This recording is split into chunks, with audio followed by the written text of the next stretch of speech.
গণমাধ্যমে অনেক দেখেছি যে আপনি আজকে রাতেই দেশ ছেড়ে পালিয়ে যাবেন এরকম থেকে পালানোর তো প্রশ্নই আসে না।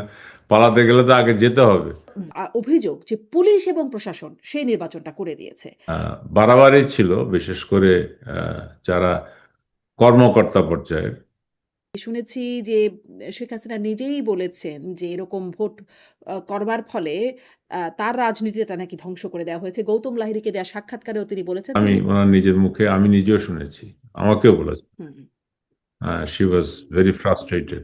সিনিয়র আমলারা, সচিবরা, তার উপরে মন্ত্রীরা, একদম প্রধানমন্ত্রী। ঝামেলাটা আসলে কোথা থেকে তৈরি হলো? যে কেউ কিন্তু 3 দিন আগেও কিন্তু হয়নি, কারো মাথায় আসে না যে এরকম একটা ঘটনা ঘটতে যাচ্ছে, তাই না? তাদের বিরুদ্ধে কি কোনো ব্যবস্থা নেওয়া হলো? আমরা তো বরং দেখলাম খোদ প্রধানমন্ত্রী থেকে শুরু করে মন্ত্রীরা সবাই বললেন সুষ্ঠু নির্বাচন হয়েছে। ওই ফলাফল যেহেতু এসে গেছে, ঠিক আছে, ফলাফলকে বিশ্লেষণ না করে ফলটা ভোগ করার দিকেই সবাই নজরটা দিয়েছে সেই সময়। বিদ্যুৎ সচিব ছিলেন যখন, সেই সময়টাতে মানে পুরো বিদ্যুৎ খাতে, পুরো আওয়ামী লীগ আমলে যদি বলি, মানে দুর্নীতির অভিযোগ, হাজার, হাজার কোটি টাকা লোপাটের। বাংলাদেশ হচ্ছে গ্রোয়িং কান্ট্রি। আপনি বিদ্যুৎ আগে নাকি ইন্ডাস্ট্রি আগে, কিভাবে তাড়াতাড়ি করা যায় তোমরা একটু খুঁজে বের করো। তো তখন ওনাকে বলা হয়েছিল যে এরকম আমাদের গভর্নমেন্টের সবচেয়ে বড় অন্তরায় হচ্ছে টেন্ডারিং সিস্টেম। 82টি ইন্ডিপেন্ডেন্ট পাওয়ার প্রোডিউসার হয়েছে এবং 32টি কুইক রেন্টাল বিদ্যুৎ কেন্দ্র অনুমোদন দেওয়া হয়েছে। এগুলো হ্যাঁ, হয়েছে মানে বিনা টেন্ডারে করা হয়েছে। একটাও কিন্তু টেন্ডার্ড প্রাইসের বেশি 1 সেন্ট ছিল না। কিন্তু জনগণের স্বার্থ যে সেই ব্যক্তি ভালো বুঝছে, সেটা যদি হতো তাহলে তো স্বৈরাচারের হাতেই দেশ ছেড়ে দিতাম আমরা। না না না না না না, আপনি এই জায়গাগুলিতে মানে আপনার এই কি বলে মতামত ইনজেক্ট করে দিলে তো হবে না। না, আমি যে ঠিক বুঝছি সেটার গ্যারান্টিটা কি? আমি হয়তো ভালোই বুঝছি, মানে নিজে সৎ উদ্দেশ্যেই করছি। কিন্তু আমি যে ভালো বুঝছি তার তো কোনো গ্যারান্টি নাই। সেজন্যই তো এত না, কিন্তু কিছু, আপনার নির্বাচন বলেন, টেন্ডার বলেন, বা বিদ্যুৎ সেক্টরে তো সেটা প্রমাণ করে দিয়েছে। বিশেষ করে আপনার তত্ত্বাবধানেই তৎকালীন প্রধানমন্ত্রী রাজনীতিবিদদের কাছ থেকে দূরে সরিয়ে রাখা হয়েছিল তাকে। মানে প্রশ্ন হবে লাগামহীন, জানতে চাই, জানাতে চাই এই সময়ের পালস অফ পলিটিক্স। বাংলাদেশের ইতিহাসে অন্যতম খারাপ নির্বাচন 2018 নির্বাচন, যেখানে স্বয়ং তৎকালীন প্রধানমন্ত্রী শেখ হাসিনা সুষ্ঠু নির্বাচনের প্রতিশ্রুতি দিয়ে বিএনপি সহ বিরোধী দলগুলোকে নির্বাচনে আনলেও রাখা হয়নি সেই প্রতিশ্রুতি। পুলিশ এবং প্রশাসনের বিরুদ্ধে সুনির্দিষ্ট অভিযোগ উঠেছিল রাতের ভোট করে দেয়ার। কেন, কিভাবে হয়েছিল সেই ষড়যন্ত্র এবং তার বাস্তবায়ন? কারা ছিলেন তার মাস্টারমাইন্ড? নির্বাচন ছাড়াও সেই সরকারের বিরুদ্ধে বড় অভিযোগ দুর্নীতির, যেটির মাধ্যমও ছিল প্রশাসন। দুর্নীতির অন্যতম ক্ষেত্র ছিল বিদ্যুৎ খাত, যেখানে কোনো টেন্ডার ছাড়া অকাজের বিদ্যুৎ কেন্দ্র নির্মাণে হাজার হাজার কোটি টাকা লোপাটের অভিযোগ আছে। বিশেষ বিধান আইনে ইনডেমনিটি দিয়ে সেসব অভিযোগ নিয়ে আইনি পদক্ষেপের সুযোগও বন্ধ করেছিল তৎকালীন সরকারই। অভিযোগ আছে করোনা মহামারীর সময় থেকে দলীয় নেতাকর্মীদের বদলে আওয়ামী লীগ সভানেত্রী, তৎকালীন প্রধানমন্ত্রী পরিবেষ্টিত থাকতেন তার আস্থাভাজন প্রশাসন এবং বিভিন্ন সংস্থা দ্বারা, যার নেতিবাচক প্রভাব পড়েছে দলটিতে। কে বা কারা ভূমিকা রেখেছেন এর পেছনে? যুক্তরাষ্ট্র চায়নি বলে ক্ষমতাচ্যুত হতে হয়েছে দাবি করা সাবেক প্রধানমন্ত্রী শেখ হাসিনা ঘোষণা দিয়েছেন এ বছরই দেশে ফেরার। কিন্তু এখন সেই যুক্তরাষ্ট্র না চাইলে কি ফিরতে পারবেন তিনি? আমার আজকের অতিথি এসব বিষয়ে সরাসরি সম্পৃক্ত এবং অনেকাংশে অভিযুক্ত আওয়ামী লীগ সরকারের অতি গুরুত্বপূর্ণ ব্যক্তি, সাবেক বিদ্যুৎ ও জ্বালানি সচিব এবং দীর্ঘদিন প্রধানমন্ত্রীর মুখ্য সচিবের দায়িত্ব পালন করা ডক্টর আহমেদ কায়কাউস। ডক্টর আহমেদ কায়কাউস, আপনাকে স্বাগত জানাচ্ছি পালস অফ পলিটিক্সে আমার আজকের আয়োজনে। ধন্যবাদ আপনাকে। আপনাকে অনেক ধন্যবাদ, আপনি সময় দিয়েছেন। আমি আপনার কাছে অনেকগুলো প্রসঙ্গে কথা বলতে চাই, বিশেষ করে যেখানে আপনার সরাসরি সম্পৃক্ততা বা প্রভাব বিস্তার করবার সুযোগ হয়েছে। আপনি খুবই মেধাবী মানুষ, খুবই গুরুত্বপূর্ণ এবং প্রভাবশালী জায়গায় কাজ করেছেন বিগত আওয়ামী লীগ সরকারের সময় বাংলাদেশে। ফলে সেই প্রসঙ্গগুলোতে একে একে আসবো। যেটি শুরু করতে চাই যে আপনি 24-এর গণ অভ্যুত্থান সেই সময়টাতে দেশে ছিলেন এবং তারপরে দেশ ছেড়ে এসেছেন। তখনকার গণমাধ্যমে অনেক দেখেছি যে আপনি আজকে রাতেই দেশ ছেড়ে পালিয়ে যাবেন, এরকম যেতে পারেন, আজকেই চলে যাবেন, এরকম অনেক রকম কথাবার্তাও এসেছে। আপনি আসলে দেশ ছাড়লেন কেন? কিভাবে ছাড়লেন? আহ, ধন্যবাদ আপনাকে। আর তাছাড়া আপনাকে আবার একটা ধন্যবাদ দেই, কারণ আপনার প্রশংসা একটু না করলে আমার মনে হয় সেটা ঠিক ইয়ে হবে না, সহি হবে না। বিকজ আপনার প্রশ্ন আমার সবসময় মনে হয় যে খুব ইন্টেলিজেন্ট এবং শার্প। সো আমি শার্প প্রশ্ন বা ক্রিটিসিজম ফেস করতে পছন্দ করি। হ্যাঁ, আমি সবসময় একটা কথা বলি, সেটা হচ্ছে ইমানের জোর থাকলে কথা বলতে কোনো অসুবিধা হয় না। এখন প্রত- একটা মজার ব্যাপার হচ্ছে আমি দেশ ছাড়িনি। হ্যাঁ, হুম, আমি যদি একটু আহ, ইতিহাসটা বলি, আমাকে আমার আহ, ইয়েতে এই যে মুখ্য সচিব পদে 2 বছরের অতিরিক্ত যেই আহ, চুক্তিভিত্তিক নিয়োগ দেওয়া হয়েছিল, সেটা শেষ হওয়ার কথা ছিল হলো 31শে ডিসেম্বর। তো আমি ইতিমধ্যে আমাকে নমিনেশন দেওয়া হয়েছে ওয়ার্ল্ড ব্যাংকের বিকল্প নির্বাহী পরিচালক হিসেবে। এবং আমার ইয়ে ছিল যে 31শে ডিসেম্বর পর্যন্ত অপেক্ষা যদি করতে হয়, তাহলে আমার একটা ছোট্ট ওই ইগোইস্টিক ইয়েও আছে, নেচার আছে। সেটা হচ্ছে যে তখন যেই মন্ত্রী পরিষদ সচিব হতো সে হচ্ছে আমার জুনিয়র হতো। তো আমি চেষ্টা করেছি 15 তারিখে এই মন্ত্রী পরিষদ সচিব রিটায়ার করবে, তো সেক্ষেত্রে আমি 15 তারিখের আগে চলে আসব। তো সেই হিসেবে আমি 8 তারিখে আমার ইয়ে চেয়েছি, অব্যাহতি চেয়েছি। 8ই ডিসেম্বর। হুম, আর 15ই ডিসেম্বর আমি যোগদান করেছি বিকল্প নির্বাহী পরিচালক হিসেবে ওয়াশিংটন ডিসিতে। এরপর আমাকে 2023-এর মাঝামাঝি আমি এই পদ থেকে সরে যেতে চেয়েছিলাম। কারণ হচ্ছে এই পদটা আমার কাছে মনে হয়েছে একটু বেশি আরামের। অনেক টাকা, কিন্তু আরামটা বেশি।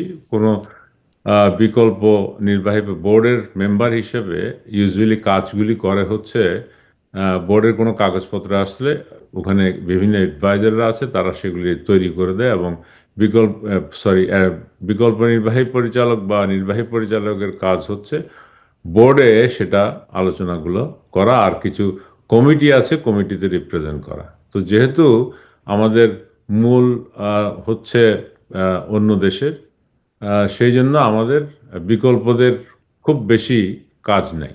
হ্যাঁ, বসে বসে পত্রিকা পড়া যায়, বাংলাদেশের খবর নেওয়া যায়, অফিসটা সুন্দর ইত্যাদি। তো আমি ইতিমধ্যে চেষ্টা করছিলাম যে যখন বয়স আছে তখন ইতিমধ্যে কাজ টাজ কিছু করা, আরও কিছু করা যায় কিনা। তখন আমার সুযোগ হয়েছে যে একটা অফার পেয়েছিলাম আমি মোরান গ্লোবাল স্ট্র্যাটেজিস, যেখানে আমি যোগদানও করেছিলাম অ্যাজ পার্টনার। আর লবিস্ট ইন্ডাস্ট্রি তো আপনি জানেন বিশ্ববিখ্যাত, আমেরিকান। তো এইখানে যদি সেই অভিজ্ঞতা নেওয়া যায় তাহলে এটা ভালো, এবং অর্থনৈতিকভাবেও ভালো। আর একটা কোম্পানির অ্যাডভাইজার হিসেবে আমি ইয়ে পেয়েছিলাম। তখন মোরান গ্লোবাল স্ট্র্যাটেজিস থেকে বলা হয়েছিল যে ঠিক আছে, তুমি যদি এটা পার্ট টাইম হিসেবে কন্টিনিউ করতে চাও তাহলে পারো। তো আমি দেখলাম যে অর্থনৈতিকভাবে আমার জন্য এটা সুবিধাজনক। তো আমি এটা আমাকে যেহেতু নিয়োগ দিয়েছিলেন তৎকালীন মাননীয় প্রধানমন্ত্রী, তাকে আমি বলেছিলাম। উনি বলেছিলেন যে সামনে তো নির্বাচন আসছে, এ সময়ে পরিবর্তন করলে খামাখা একটা এই বিতর্ক বা গুজবের সৃষ্টি হবে। নির্বাচন পরে এই সিদ্ধান্ত নাও। তো যখন নির্বাচন শেষ হয়েছে, নির্বাচন শেষ হওয়ার পরপরই ফেব্রুয়ারি মাসে আমি আমার পদত্যাগপত্র পাঠিয়েছি ইআরডিতে। যেহেতু ইআরডির মাধ্যমে নিয়োগটা হয়, ইআরডিতে নিয়োগটা দেওয়া হয়েছিল। এবং ইতোমধ্যে মাননীয় প্রধানমন্ত্রী আবার চাচ্ছিলেন না এই মুহূর্তে ছেড়ে দেই। হুম। উনি আমার ফাইল, মানে ওই যে ওই পদত্যাগপত্রের ফাইলটা রেখে দিয়েছিলেন। আমি পরে শুনতে পেরেছি যে উনি রেখে দিয়েছিলেন, যে গোসা করে যে সে তাকে এখন ছাড়ার দরকার কি ওনার। অবশ্য যাই হোক, যেটা হয়েছে তখন আপনাকে এই, মন্ত্রী করার একটা গুঞ্জন ছিল। এটাও কি একটা হ্যাঁ, কারণ ছিল এই যে এই- এই- হ্যাঁ, এখান থেকে গুঞ্জনটা বেশি হয়েছে আর কি। উনি ধরে রেখেছিলেন হচ্ছে আমার উপরে, মানে রাগ করে যে ছেড়ে দিচ্ছি কেন, আর আমি মানে আমেরিকায় চলবো কিভাবে। ওনাকে আমি আগে বলেছিলাম, তখন হয়তো ওনার স্মরণ ছিল না। তো আমি গিয়ে পরে ওনাকে ব্যাখ্যা করেছি, তারপরে উনি আমার এটা সই করে দিয়েছিলেন। এই যে মাঝখানে যে গ্যাপটা তৈরি হলো, তাতে সবার কাছে ধারণা হয়েছে যে আমাকে মন্ত্রী করা হচ্ছে। কিন্তু এই বিষয়ে আসলে কখনো মন্ত্রীর করার ব্যাপারে আমাকে মাননীয় প্রধানমন্ত্রীও বলেন নাই, এবং কোরকম কারো কাছ থেকে আমি সেরকম কোনো ইঙ্গিত পাইনি। এটা এটা সম্পূর্ণ হচ্ছে মানুষের ধারণা।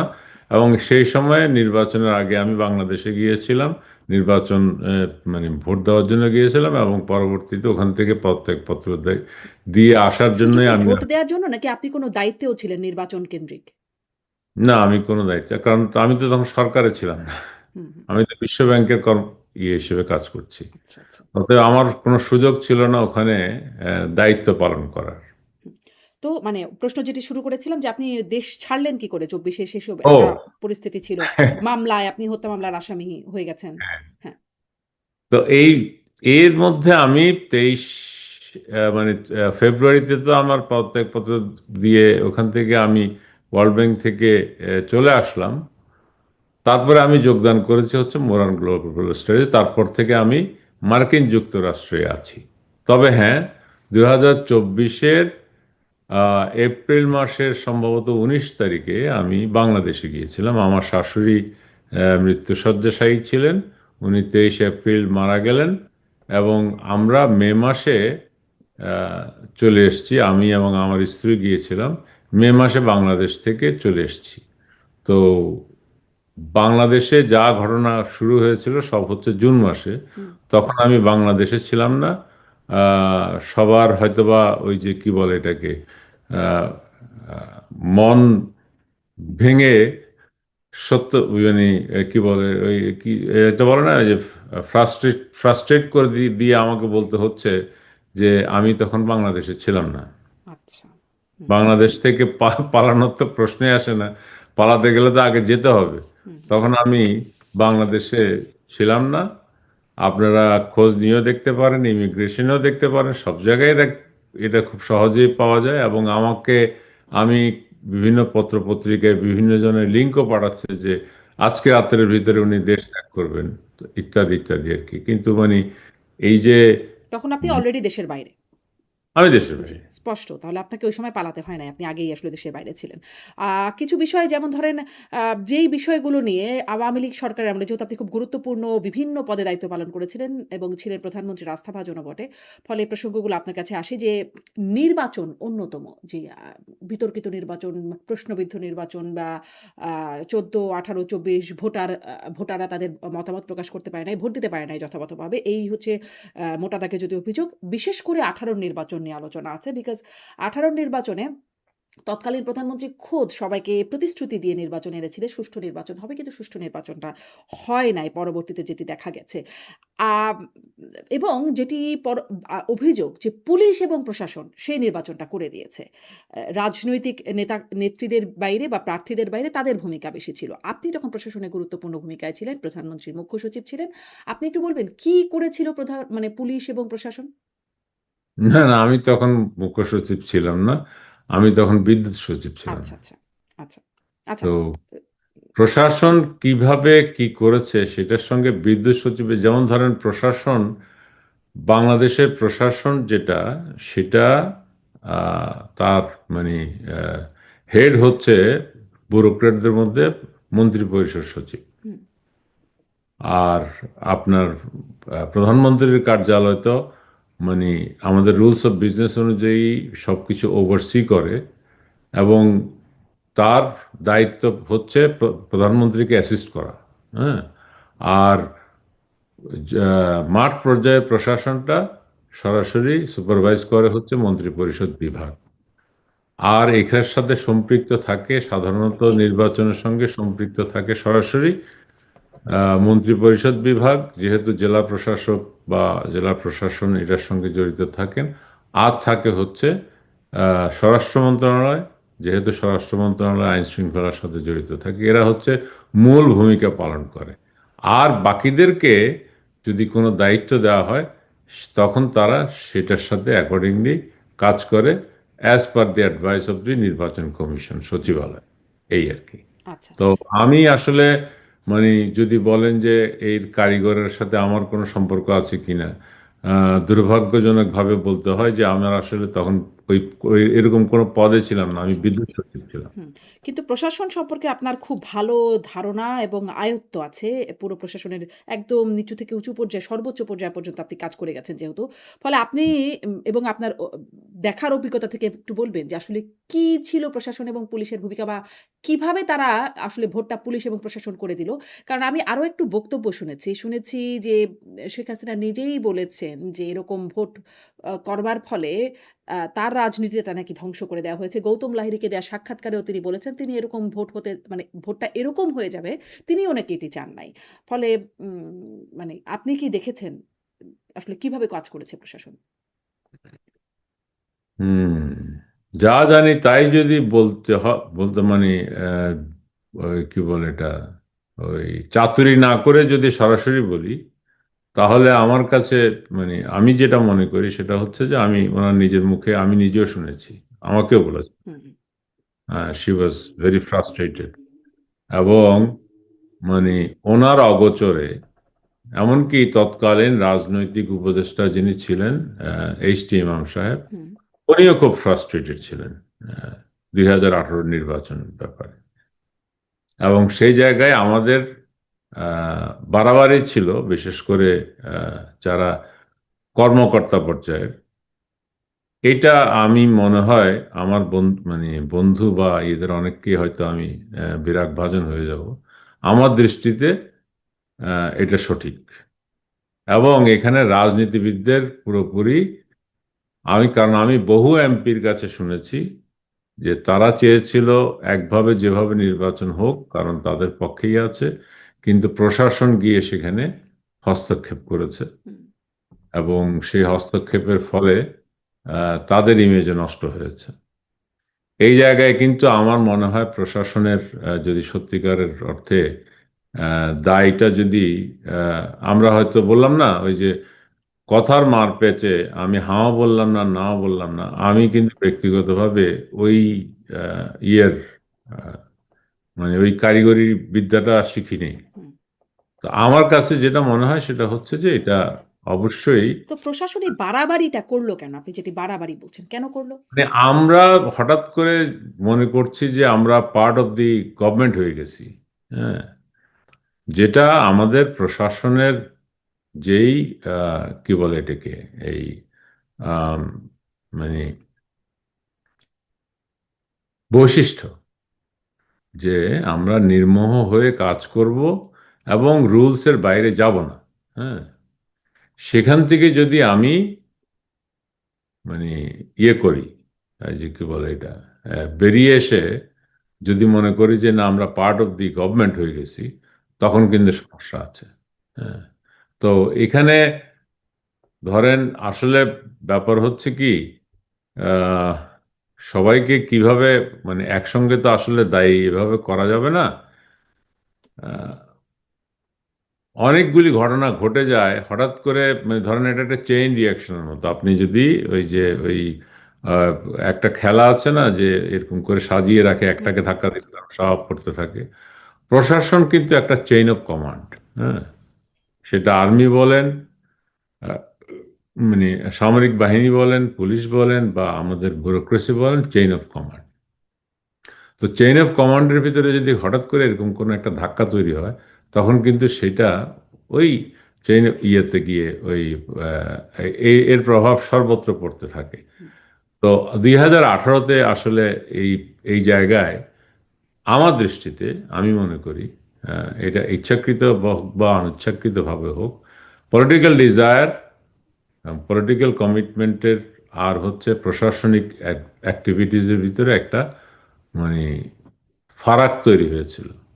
সেই ফারাকের ফলেই হয়তোবা এটা হয়েছে। আমি আসলে সত্যিকার অর্থে ভোট দিতে যাওয়া ছাড়া, আমি যেমন ভোট দিয়েছি এবং আমার সপরিবারে ভোটটা দিয়েছি, এছাড়া কিন্তু আসলে আমার কাছে মানে এই বিস্তারিত প্রশাসনের এখানে কিভাবে কি হয়েছে এগুলি কিন্তু আমি ঠিক বলতে পারবো না। হুম। কিন্তু এই যে মানে আপনি বলছেন যে চেইন অফ কমান্ড এ ঝামেলা তৈরি চেইন অফ কমান্ড এর শুরু মানে নিচের থেকে উপরের দিকে উঠতে গেলে তো মানে সিনিয়র আমলারা, সচিবরা, তার উপরে মন্ত্রীরা, একদম প্রধানমন্ত্রী। ঝামেলাটা আসলে কোথা থেকে তৈরি হলো? যে মানে প্রশাসনিক বাড়াবাড়ি পর্যায়ে করল এবং না না, ইচ্ছাধীন কেউ এইটা করলো তো কিন্তু কেউ কিছু করতে পারল না। আমার মানে তখন মানে আপনিও নিশ্চয় ছিলেন বাংলাদেশে, আমিও ছিলাম। কেউ কিন্তু 3 দিন আগেও কিন্তু ইয়ে হয়নি কারো মাথায়, আসে না যে এরকম একটা ঘটনা ঘটতে যাচ্ছে, তাই না, বা ঘটছে। সো এইটা আসলে আমার কাছে মনে হয় হচ্ছে অনেকটা লোকালাইজড কারবার হয়ে গেছিল আর কি। হ্যাঁ, এটা মানে সুপরিকল্পিত আহ, কি বলে কর্মকাণ্ডের বাইরে। তো সেই এটা প্রশাসনের হলো স্বার্থটা আমার কি ছিল? মতো। যদি বলি লোকালাইজড, সেই লোকাল প্রশাসনের মানে স্বার্থটা কি ছিল? আর নিজেকে জাহির করা, নিজেকে আপনার ওই যে কাছের মানুষ প্রমাণ করা, এরকম হুম, এরকমই তো হইতে পারে। কিন্তু আমার মনে হয় না যে সবাই, বললাম তো, সবাই একই কাজ করেছে আমার কাছে মনে হয় এবং মানে আমরা যেটা সে সময় দেখেছি বা শুনেছি বা আহ, অনেকের কাছ থেকে ইয়ে করেছি, ওই যে মানে একটা প্রতিযোগিতা শুরু হয়েছিল কে বেশি মানে করতে পারে, হুম। এরকম একটা প্রতিযোগিতা সম্ভবত তখন তৈরি হয়েছিল বলে আহ, বলা হয় আর কি। কে বেশি কি করতে পারে? এটা আসলে হয়েছে কি, আপনি এমন একটা প্রশ্ন করছেন আমাকে, যে প্রশ্নে আমাকে মানে ওই কি বলবো এটা, মানে খুব বিপদে ফেলে দিয়েছেন আর কি। হুম, বিপদে ফেলে দিয়েছেন কারণ হচ্ছে আম, মানে আমি বহু আমার জুনিয়র কর্মকর্তাদের জানি যারা সম্পূর্ণ কমিটমেন্টের সঙ্গে কাজ করেছে। হ্যাঁ, দেখা গেছে কি উনি সে কমিটমেন্টের মধ্যে করেছে কিন্তু তার অগোচরে অন্য একটা জায়গায় ঘটনা ঘটে গেছে, এরকমও ঘটনা ঘটেছে। হুম। এখন সেই জন্য জেনারেলাইজ করাটা ইজ ভেরি ডিফিকাল্ট। তো যারা সেই ঘটনাটা ঘটালো, যদি আসলে একদম হাই কমান্ডের মানে এখানে ভূমিকা না থাকে, বা আপনি বলছেন এইচ.টি. মামু তিনিও ক্ষুব্ধ হয়েছিলেন, যারা এই কাজগুলো করলেন, যেখান থেকে লোকাল প্রশাসনের কথা বলছেন, সেখানে তাদের বিরুদ্ধে কি কোনো ব্যবস্থা নেওয়া হলো? আমরা তো বরং দেখলাম খোদ প্রধানমন্ত্রী থেকে শুরু করে মন্ত্রীরা সবাই বললেন সুষ্ঠু নির্বাচন হয়েছে। না, দেখেন এটা তো পলিটিক্যাল প্রশ্ন, আপনি আমাকে কিন্তু আমি কিন্তু I am not a politician. হুম। এটার না, ভিতরে কিন্তু আমাকে প্রশাসনের বিরুদ্ধে ব্যবস্থা নেওয়ার জায়গা তো আপনি বলতেই পারেন যে প্রশাসনের বিরুদ্ধে ব্যবস্থা নেওয়া অবশ্যই, হয়েছিল। না না, এখন ব্যাপার হচ্ছে ধরেন আহ, মানে আমার দৃষ্টিতে হচ্ছে যে ওই ফলাফল যেহেতু এসে গেছে, ঠিক আছে, ফলাফলকে বিশ্লেষণ না করে ফলটা ভোগ করার দিকেই সবাই নজরটা দিয়েছে সেই সময়। সেই জন্য এই বিষয়টা উপেক্ষিত হয়েছিল। হুম। মানে যদি হুম, মানে মানে যেই ফলাফলটাকে আমি পছন্দ করছি না, সেই ফলাফলটা যদি মানে আমি কি বলে এটাকে, ওই যে ডাইসেক্ট করার জন্য একটা উদ্যোগ নিতাম, হুম, তাহলে হয়তো ভালো ছিল।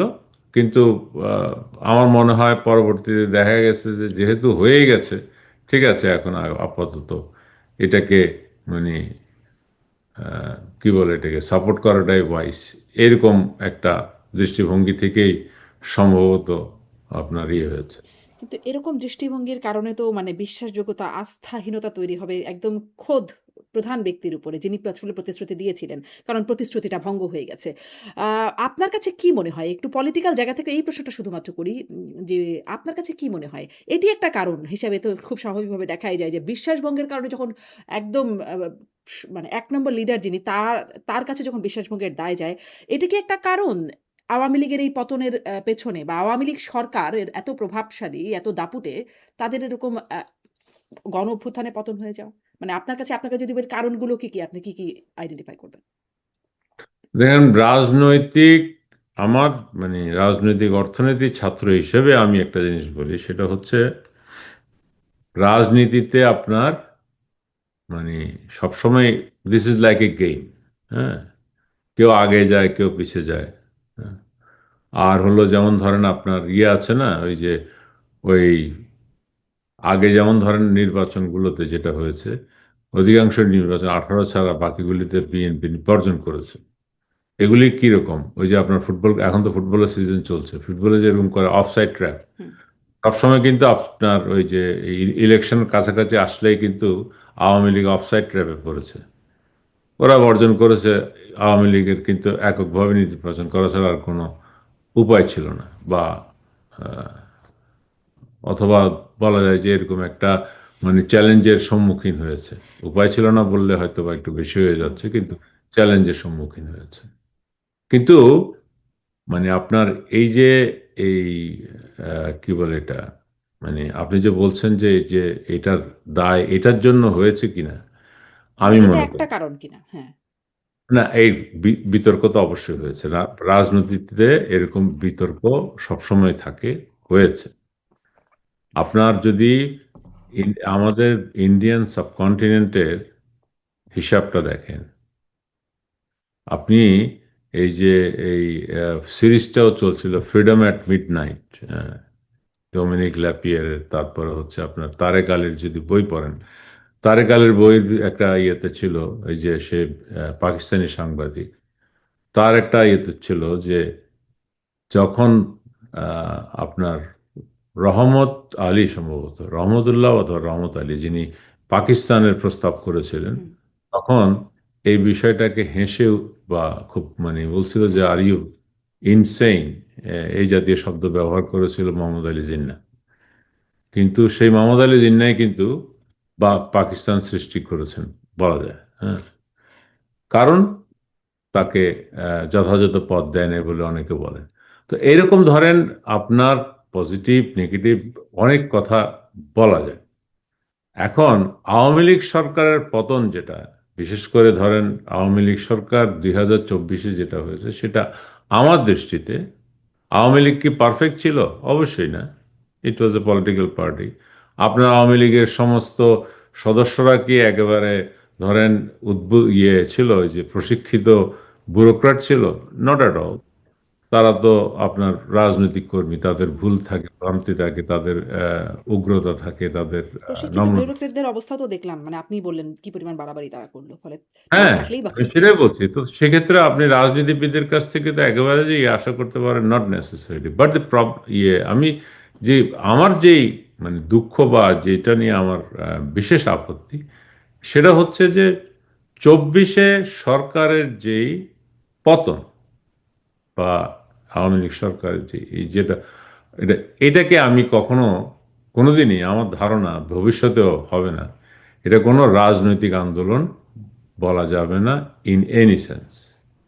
কারণ এটা শুরু হয়েছিল হচ্ছে কোটা আন্দোলন, তার ভিতরে ঢুকে পড়েছে হচ্ছে অন্য উদ্দেশ্য। হুম। তো এই উদ্দেশ্য বা এটাকে আপনি রাজনৈতিক আন্দোলনের মাধ্যমে ইয়ে আপনার পরিবর্তন হয়েছে। 2000 আপনার এই যে এই এরশাদ সাহেবের যেই আহ, পতন হয়েছিল, সেটা কিন্তু রাজনৈতিক আহ, হুম। আন্দোলনের মাধ্যমে পরিবর্তন হয়েছে। তারপরে হচ্ছে ধরেন আপনার আমাদের 1996 সনে যে নির্বাচন হয়েছে, সেটাও কিন্তু রাজনৈতিকভাবে হয়েছে। পিছন থেকে এসে কেউ মারে নাই। এবারের কাজটা হয়েছে হচ্ছে পিছন থেকে ছুরি মারা, এবং এই ছুরি মেরে সবার চরিত্র হনন করার একটা মহোৎসব সৃষ্টি হয়েছিল। এটাই ছিল, আমি মনে করি যে আপনারা যে বলছেন যে কেন হয়েছে, কেন হয়েছে এটার আ- মানে এই যে দেখেন, আমরা কিন্তু একটা সম্পূর্ণ নতুন বিশ্বে বসবাস করি। যে কেউ যে কোনো কথা বলে আপনার ছেড়ে দিতে পারে। আপনি যেমন সাংবাদিকতা করেছিলেন, তাই না? আপনার একটা এডিটোরিয়াল বোর্ড ছিল। যে কোনো কিছু করতে গেলে আপনাকে কিন্তু, যেমন একটা পত্রিকায় এডিটোরিয়াল হুম। বোর্ড থাকে। এখন আমরা সেটা নাই। কিন্তু এখন কিন্তু এডিটোরিয়াল বোর্ড কিছু নয়, আমি আমার এডিটর কিন্তু নিচে, এবং সেটা সহজে কিন্তু আমি ছেড়ে দিতে পারি। আবার যেটা হয়েছে, সেইটাকে কিন্তু আমি র্যাম্প আপ করতে পারি, ভুল তথ্যকে। হ্যাঁ,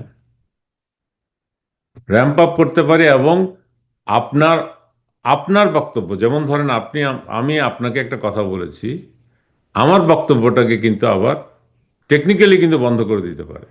হ্যাঁ, তো আমরা যে এখন যে বিশ্বে আছি, এর ভিতরে আওয়ামী লীগের যেই, আপনি দেখেন, বিএনপি আন্দোলন করেছিল প্রকাশ্যে, যে আন্দোলনগুলি করেছিল, সেই কোনোটা আন্দোলনের কিন্তু, বিএনপি কিন্তু আওয়ামী লীগের বিরুদ্ধে আন্দোলন করেছে, আমরা দেখেছি আওয়ামী লীগ এবং বিএনপি মোটামুটি একজন আরেকজনের প্রতিপক্ষ, এবং রাজনৈতিকভাবেও কিন্তু তারা দক্ষ, তাদের সাংগঠনিক হুম। শক্তিও বেশি, সেটা আপনার এই নির্বাচনে বোঝা গেছে। অনেকে অনেক রকমের বিশাল শক্তি মনে করেছিল নিজেদেরকে, কিন্তু দেখা গেছে কি মূল যে রাজনৈতিক শক্তি, সেই রাজনৈতিক শক্তি কিন্তু আপনার এবার নির্বাচনে বিজয়ী হয়ে এসেছে। তো যদি সেটাই হয়ে থাকে, তাহলে বিএনপি যখন ধারাবাহিকভাবে করেছিল, তখন কিন্তু রাজনৈতিক যে আন্দোলন, সেই আন্দোলন কিন্তু আহ, বলেন তারা প্রতিহত করতে পেরেছে বলতে বলা যেতে পারে, অথবা বলতে পারেন যে ওভারকাম করেছে। যেভাবেই হোক না কেন আওয়ামী লীগ টিকে ছিল। এবার আওয়ামী লীগ যেটা টিকে নাই, সেটা কি আপনার বিএনপির রাজনীতির ফসলে হয়েছে? আপনি আপনি নিজেকে জিজ্ঞেস করেন। হঠাৎ সকালে দেখতেছেন এরকম একটা ঘটনা, তারপর দিন আরেকটা ঘটনা, তারপর দিন আরেকটা ঘটনা। এইটাকে আমি মনে করি তঞ্চকতা, প্রতারণা। এবং এটা তো মনে আসলে হয় করবে কি? মানে ধরেন আপনার কথা যদি একেবারে পুরোপুরি as it is হয়, তাহলে মানে কি করবে? তঞ্চকতা বা প্রতারণার শিকার তারা যখন হলো ১৮ র নির্বাচনে এবং তারপরে আবার ২৪ এও একটা নির্বাচন হলো যেখানেও কোনো ভোট দেওয়ার মানে তারা অংশগ্রহণ করল না ১৮ নির্বাচনের অভিজ্ঞতা থেকে এবং সামনেও কোনোদিন আসলে নির্বাচনে তারা অংশগ্রহণ করতে পারবে কিনা বা হবে কিনা, তখন তাদের হাতে অপশনই কি ছিল পেছন থেকে ছুরি মারা ছাড়া? কা মানে আপনি যাদের কথা বলছেন তঞ্চকতা করেছে, পেছন থেকে ছুরি মেরেছে, তাদের হাতে অপশন কি ছিল? মানে তারা তো কিছুর উপর কিছু না কিছু ধরে তো তাদের রাজনীতিটা করতে হবে নাকি? তো সেটা যদি তঞ্চকতাটা যদি আপনার বিএনপি করতো, তাহলে তো আমার তো কোনো আপত্তি ছিল না। তো রাজনৈতিক দল হুম। তঞ্চকতা করেছে তো আরেকজন, কে করেছে? একটা মাঝখানে এসে। তো সেটা কি কে ইয়ে না? করেছে? কে করেছে তঞ্চকতা আপনার ভাষায়? আপনার ২ বছর কে ছিল? হুম। ওটা তো একটা অন্তর্বর্তী সরকার ছিল ডক্টর মোহাম্মদ ইউনূসের সরকার। অন্তর্বর্তী সরকার কি কারণে দরকার ছিল? তো কে আসতো? মানে একটা তো প্রসিডিউর দরকার ছিল, তাই না? না তো, তো তাহলে সেক্ষেত্রে রাজনৈতিক লোকদের ইয়ে নিয়ে এটা কি করা হয়েছিল? হুম। এবং রাজনৈতিক ব্যক্তি কেন রাখা হয়নি সামনে? না তখন তো শুনেছি যে তারা রাজনৈতিক ব্যক্তিরা আপনারা তাদের পছন্দের শুনেন, একটা মানুষজনকে দিয়েছে, যারা উপদেষ্টা ধরে হয়েছে। নিলাম আওয়ামী লীগ অবিচার করেছে, হুম, ঠিক আছে? হুম, অবিচারের প্রতিকার তো অবিচার না, অবিচারের প্রতিকার হচ্ছে বিচার, তাই না? আপনার এখানে কি হয়েছে? আপনার প্রতি মুহূর্তে এখন কি হচ্ছে, বা এর আগে কি হয়েছিল? অবিচার হয়েছিল না বিচার হুম, হয়েছিল? হুম। মানে আপনি একপাক্ষিক প্রশাসনে এনে, অবিচার হচ্ছিল, এখন হয়তো আরেকপাক্ষিক অবিচার হচ্ছে, যদি এরকম করে বলি। কিন্তু একপাক্ষিক অবিচারের হাত থেকে তাদের না না, মুক্ত আপনি পাওয়ার উপায় কি ছিল? এটাকে যদি যদি আপনার ডেফিনেশনে বিচার হয়ে থাকে, তাহলে তো আইনের সংজ্ঞাই চেঞ্জ করতে না, হবে। না, বিচারের কথা বলছি না। এখনো নানান রকম অবিচার হচ্ছে। কিন্তু মানে আমি বলছি যে তাদের হাতে অপশন কি ছিল?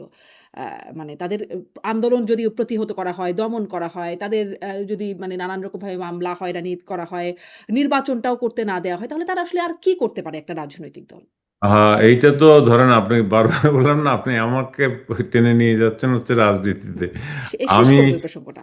আপনি শেষ না, করুন। আমাদের আমাদের ধরেন কি বলে এটা, এই মানে আহ, নির্বাচন সঠিক হয় নাই, হ্যাঁ, এবং সেটাকে যদি আপনি আমাকে একটা জিনিস বলেন, সময় দীর্ঘ হয়, হ্যাঁ, রাজনৈতিক আন্দোলনে, কিন্তু প্রতিকার ঠিকই আসে। যেমন আমাদের কাছে, অন্যদের কথা বাদ দিয়ে দিলাম, অন্য দেশের, বাংলাদেশে চিন্তা করে দেখেন, 24 বছর মানে পাকিস্তান হওয়ার পরে 24 বছর বা 25 বছর, 24 বছর এই বঙ্গবন্ধু বা এরা মানে যুক্তফ্রন্টেরা যে রাজনীতি করেছে, পাকিস্তানের বিরুদ্ধে ইয়ে করেছে, মিলিটারি শাসনের বিরুদ্ধে করেছে, হুম, আলটিমেটলি রেজাল্ট কি আসেনি? হুম। আপনার ধরেন সম্মুখ যুদ্ধ করে আপনাকে হয়তো একটু বিলম্ব হবে, কিন্তু আপনাকে আসতে হবে। আর ডেমোক্রেসি, আপনার বিল ক্লিন্টনের একটা বিখ্যাত উক্তি ছিল যে মানে আপনার democracy is not just N election. শুধু একটা ইলেকশন দিয়ে কিন্তু আপনার ডেমোক্রেসি প্রতিষ্ঠা করা যায় না।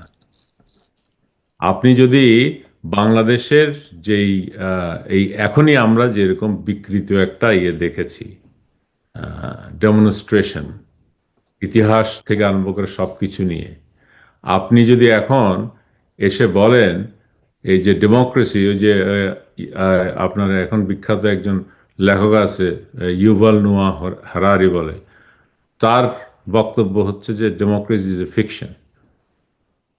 হুম। আপনি কে কিভাবে দেখতেছে সেটা হচ্ছে ভিন্ন। আপনার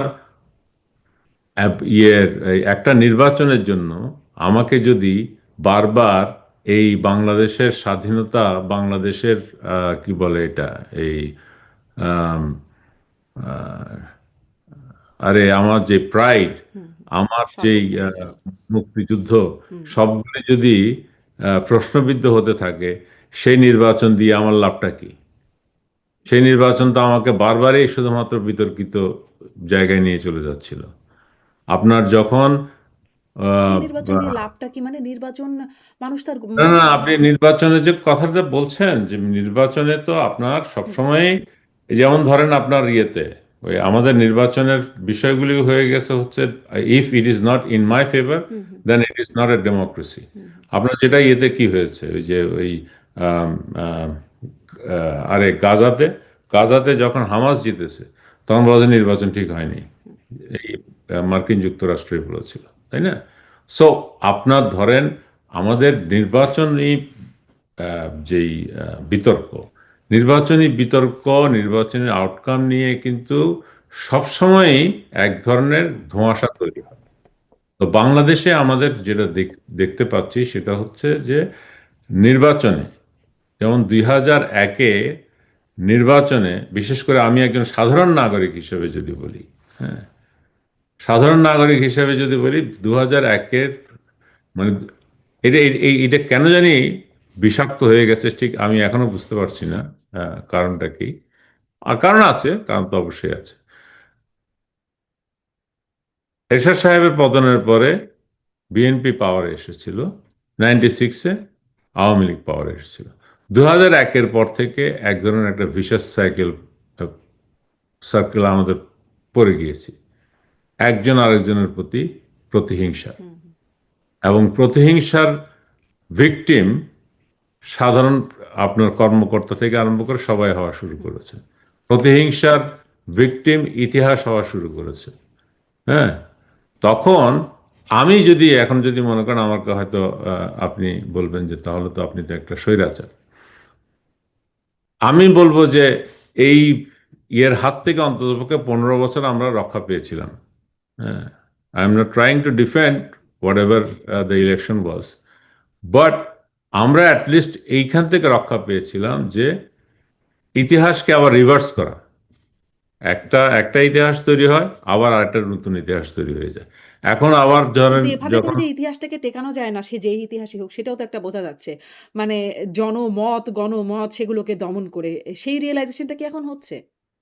কার, মানে যদি বলি আ আ হ্যাঁ, সেটা তো ধরেন নিয়ে বলতে পারবে, আচ্ছা। মানে যারা রাজনীতি করে তারা বলতে পারে, হুম। সেটা আমার তো আর বিষয় না। আচ্ছা, আমি এবার তাহলে একটু আপনার আরো সুনির্দিষ্টভাবে আপনার যে বিষয় সেগুলোতে যাই। তবে মানে একটু শুনছিলাম যে প্রশাসনের ভূমিকা, আপনার সাথে বিশ্লেষণও একটু শুনলাম যে আ মানে নির্বাচন প্রসঙ্গে। আপনার মানে বিদ্যুৎ সচিব ছিলেন যখন, সেই সময়টাতে শুনে মানে পুরো বিদ্যুৎ খাতে, পুরো আওয়ামী লীগ আমলে যদি বলি, মানে দুর্নীতির অভিযোগ, হাজার, হাজার কোটি টাকা লোপাটের অভিযোগ, সুনির্দিষ্ট অভিযোগ হবে। কত কোটি টাকা সেটা হয়তো পাই না, কিন্তু এরকম আমরা শুনতে পাই। সেখানে সবচেয়ে বড় অভিযোগের জায়গা হচ্ছে পাওয়ার প্ল্যান্ট দেওয়া। যেখানে সক্ষমতার বাইরে জ্বালানি দিতে পারব না, কিন্তু পাওয়ার প্ল্যান্ট করা আছে। সেটি ১ টা ২ টা না, অনেক, অনেক পাওয়ার প্ল্যান্ট করা হয়েছে। টেন্ডার ছাড়া করা হয়েছে। ফলে আওয়ামী লীগ ঘনিষ্ঠ যারা তাদেরকে দেয়া হয়েছে এই অভিযোগ। আ এবং বেশি ব্যয়ে সেগুলো করা হয়েছে। এর মাধ্যমে অনেক টাকা লোপাট করা হয়েছে। মানে এই দুর্নীতিটা আপনি যখন সচিব ছিলেন তখন আপনি কিভাবে এটাকে অ্যালাও করেছেন বা আপনি অভিজ্ঞতা হয়েছে আপনার? আচ্ছা, বাংলাদেশে প্রথম আপনার প্রাইভেট সেক্টর দেওয়া হয়েছিল হচ্ছে শেখ হাসিনার আমলেই, 96-এ, টেন্ডারের মাধ্যমে অবশ্য। সেটা হলো ওই যে এইএস মেঘনা ঘাট বলে, আহ, একটা আমেরিকান কোম্পানি তখন হয়েছিল। তো মানে যদি ইতিহাসটা একটু বলি আর কি, যে আপনার নিশ্চয়ই মনে আছে 2005-06 থেকে একেবারে ভয়াবহ আমাদের লোডশেডিং, হুম, ইলেকট্রিসিটির অভাব, এগুলি নিয়ে আমাদের প্রচণ্ড ইয়ে ভোগ করতে হয়েছে। তখন তৎকালীন মাননীয় প্রধানমন্ত্রী, তখন আমি অবশ্য ছিলাম না, আমি যেটা শুনেছি সেটা বলছে যে কিভাবে তাড়াতাড়ি করা যায় তোমরা একটু খুঁজে বের করো। তো তখন ওনাকে বলা হয়েছিল যে এরকম আমাদের গভর্নমেন্টের সবচেয়ে বড় অন্তরায় হচ্ছে টেন্ডারিং সিস্টেম। টেন্ডারিং সিস্টেমে যাকে করতে হয় তাহলে আমাদের মিনিমাম 2 থেকে 3 বছর চলে যায় হুম, টেন্ডারটাকে ফাইনালাইজ করতে। তো টেন্ডার ফাইনালাইজ করতে গেলে তাহলে তাহলে আর এই সময়টাকে কিভাবে করা যায়? বলে যে এটা হচ্ছে আনসলিসিটেড অফার নিয়ে আমরা যারা যারা বড় বড় কোম্পানি আছে তাদের সঙ্গে সরাসরি কথা বলে যদি আমরা ওই কম্পারেটিভ একটা দিতে পারি, মানে অ্যানালাইসিস করে দিতে পারি, তাহলে এটা মানে দ্রুত হবে। তো তখন উনি যেটা বলেছিলেন সেটা হচ্ছে তাহলে তোমরা তৈরি করো। তো তৈরি করতে গেলে এরকম একটা আইন তৈরি হয় যেটাকে বিশেষ আইন বলে। সেখানে আপনার টেন্ডার করার প্রভিশন আছে, আবার সরাসরি দেওয়ারও বিধান রয়েছে। এখন এইটাতে যেখানে সমস্যা যেটা হয়েছে, সরি, তো তখন আমাদের বিদ্যুৎ সেক্টরে আপনার একটা যুগান্তকারী ঘটনা ঘটেছে, সেটা হলো অতি দ্রুত কি বলে প্রজেক্ট অ্যালোকেট করার হুম, মানে, সক্ষমতা তৈরি হয়েছে। এখন যতগুলি দেওয়া হয়েছিল সেই সময়, হ্যাঁ, আমি আপনাকে এটা চ্যালেঞ্জ দিয়ে বলতে পারি হুম, আর সমসাময়িক যতগুলো টেন্ডারে হয়েছে, আনসলিসিটেড যতটা দেওয়া হয়েছে, একটাও কিন্তু টেন্ডার প্রাইসের বেশি 1 সেন্ট ছিল না। হুম, আমি আবার বলছি। হুম। কিন্তু এটা আপনি বলছেন, ধরেন কিন্তু না, দুর্নীতিটা না, কিন্তু যেখানে সেটা এটা আমার আমার বলা দরকার, আপনি ফ্যাক্টস গুলি খুঁজে বের করেন না, দেখতে তাই তো দেখতে পাবেন। হুম, আপনার এখনো পর্যন্ত যে সমস্ত এই যে আনসলিসিটেড অফারের মাধ্যমে দেওয়া হয়েছে, গো অ্যান্ড সি দি, যে কি বলে এটা, ওই বিদ্যুৎ সেক্টরের আমাদের যারা পিডিবিতে আছে, marginal cost of production of the private sector, এই unsolicited is much is comparatively less than the public sector, যেটা টেন্ডারের মাধ্যমে হয়েছে। কারণ পাবলিক সেক্টরে কিন্তু বিনা টেন্ডারে একটাও অ্যালোকেট করা হয়নি, প্রত্যেকটাই কিন্তু টেন্ডারে হয়েছে। কারণ পাবলিক সেক্টরে আমরা নিয়েছি হচ্ছে ইন্টারন্যাশনাল এজেন্সিদের নিয়ে, এই যে লোন নিয়ে। তো সেই জন্য কিন্তু আপনার আমাদের প্রত্যেকটা জায়গায় টেন্ডার করতে হয়েছে ইন্টারন্যাশনাল এজেন্সিদের যেই বা লেন্ডারদের যেই ক্রাইটেরিয়া আছে সেই হিসেবে। তো আপনি ওখানে ইয়ে কম্পেয়ার করে দেখেন না আমাদের এখানে বেশি দেওয়া হয়েছে কিনা। সেটাকে নিয়ে তো খুব, মানে আবার বিশেষ বিধানে একটা ইন্ডেমনিটিও দেওয়া আছে, সেগুলো নিয়ে যে খুব মামলা করা যাবে, আইনের মুখোমুখি করা ও, যাবে তা না। ইন্ডেমনিটির বিষয়টা হচ্ছে যে তখন সবাই বলছিল যে এরকম করে আমাদেরকে তো আপনি আহ, বলবেন আমরা করে দেব, পরে তো আমরা আমাদের মামলা ফেস করতে হবে। তখন বলেছিলেন উনি, মাননীয় প্রধানমন্ত্রী বলছিলেন যে ঠিক আছে, তোমার সব দায় দায়িত্ব আমি নিব, তোমরা তাও দেশের কাজটা করো। তো বলা যায় তাহলে আপনি যদি আমাদেরকে অফিসিয়ালি ইন্ডেমনিটি দেন তাহলে সেটা করা সহজ হবে। এটা হচ্ছে মূল কাহিনী। হুম। তো ধরেন মানে মানুষ কি করে মানে এই হাজার হাজার কোটি টাকা দুর্নীতির অভিযোগ যখন আসবে, মানুষ সেটা বিশ্বাস না করে উপায় কি? টেন্ডারও হলো না, তাদেরকে নিয়ে প্রশ্ন করার জায়গা থাকলো না, বা বিচারের আওতায় বা মামলা করারও জায়গা থাকলো না, যে মামলা করে তারা প্রমাণ করতো যে তারা আসলে এটার মধ্যে কোনো দুই নাম্বারই হয় নাই বা দুর্নীতি হয় নাই। কিন্তু সেই সুযোগগুলো নাই, ফলে কেন মামলা করার দরকারটা আপনি কম্পেয়ার করে দেখেন না, তাহলে তো হলো। আপনি যদি ধরেন এই যে আপনি কম্পেয়ার করে এখন তো বলা হচ্ছে হাজার হাজার কোটি টাকার দুর্নীতি হয়েছে, লোপাট হয়েছে। হাজার হাজার কোটি টাকার কি কোনো স্পেসিফিক দেওয়া হয়েছে?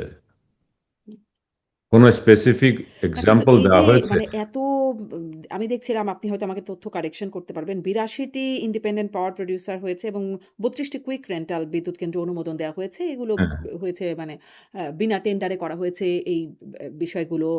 ফলে হ্যাঁ। ওই যে সেই মানে দলীয় প্রীতি, দলের লোকজন, দল ঘনিষ্ঠ লোকজন হয়েছে, এবং এত মানে এত পাওয়ার প্ল্যান্টের প্রয়োজনীয়তা ছিল না, সক্ষমতাও ছিল না, তারপরেও এটা মানে না, জনগণের টাকা এটার অপচয় ব্যাপারে করে। আমার দ্বিমত আছে। সেটা হচ্ছে যে আপনার সক্ষমতা ছিল না, যেমন বর্তমানে যেই সক্ষমতা আছে এখন প্রায় মনে হয় 29,000 মেগাওয়াটের মতো।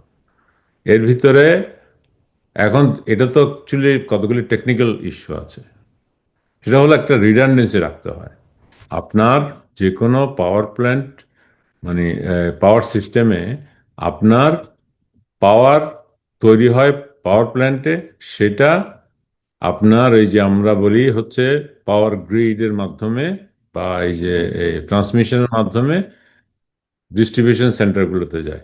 ডিস্ট্রিবিউশন সেন্টারগুলো তখন তাদের গ্রাহকদের ডিস্ট্রিবিউট করে, এবং এই ডিস্ট্রিবিউশন এবং ইয়ের মধ্যে আপনার একটা সিনক্রোনাইজেশন থাকতে হয়, এবং এই সিনক্রোনাইজেশনে যখন আপস অ্যান্ড ডাউনস হয় সেই জন্য এখানে কিছু রিডান্ডেন্সি রাখতে হয়। এবং আপনি আমাদের বর্তমান যেই পিক ডিমান্ড আছে সেটাকে হিসাব করে কিন্তু রিডান্ডেন্সি যদি হিসাব করেন তাহলে আমাদের রিডান্ডেন্সি কিন্তু ইন্ডিয়ার চাইতে কম, ফ্রান্সের চাইতে তো বহু কম। হ্যাঁ, এরকম রিডান্ডেন্সি। আরেকটা জিনিস হচ্ছে বাংলাদেশ হচ্ছে গ্রোয়িং কান্ট্রি। আপনি বিদ্যুৎ আগে নাকি ইন্ডাস্ট্রি আগে সেটা বলেন। আপনি যদি বিদ্যুতের নিশ্চয়তা না পান তাহলে কি আপনি ইন্ডাস্ট্রি করবেন? করবার কথা না, তো যুক্তি। তাহলে আমি যদি বাংলাদেশকে গ্রো করতে চাই, হ্যাঁ, হুম।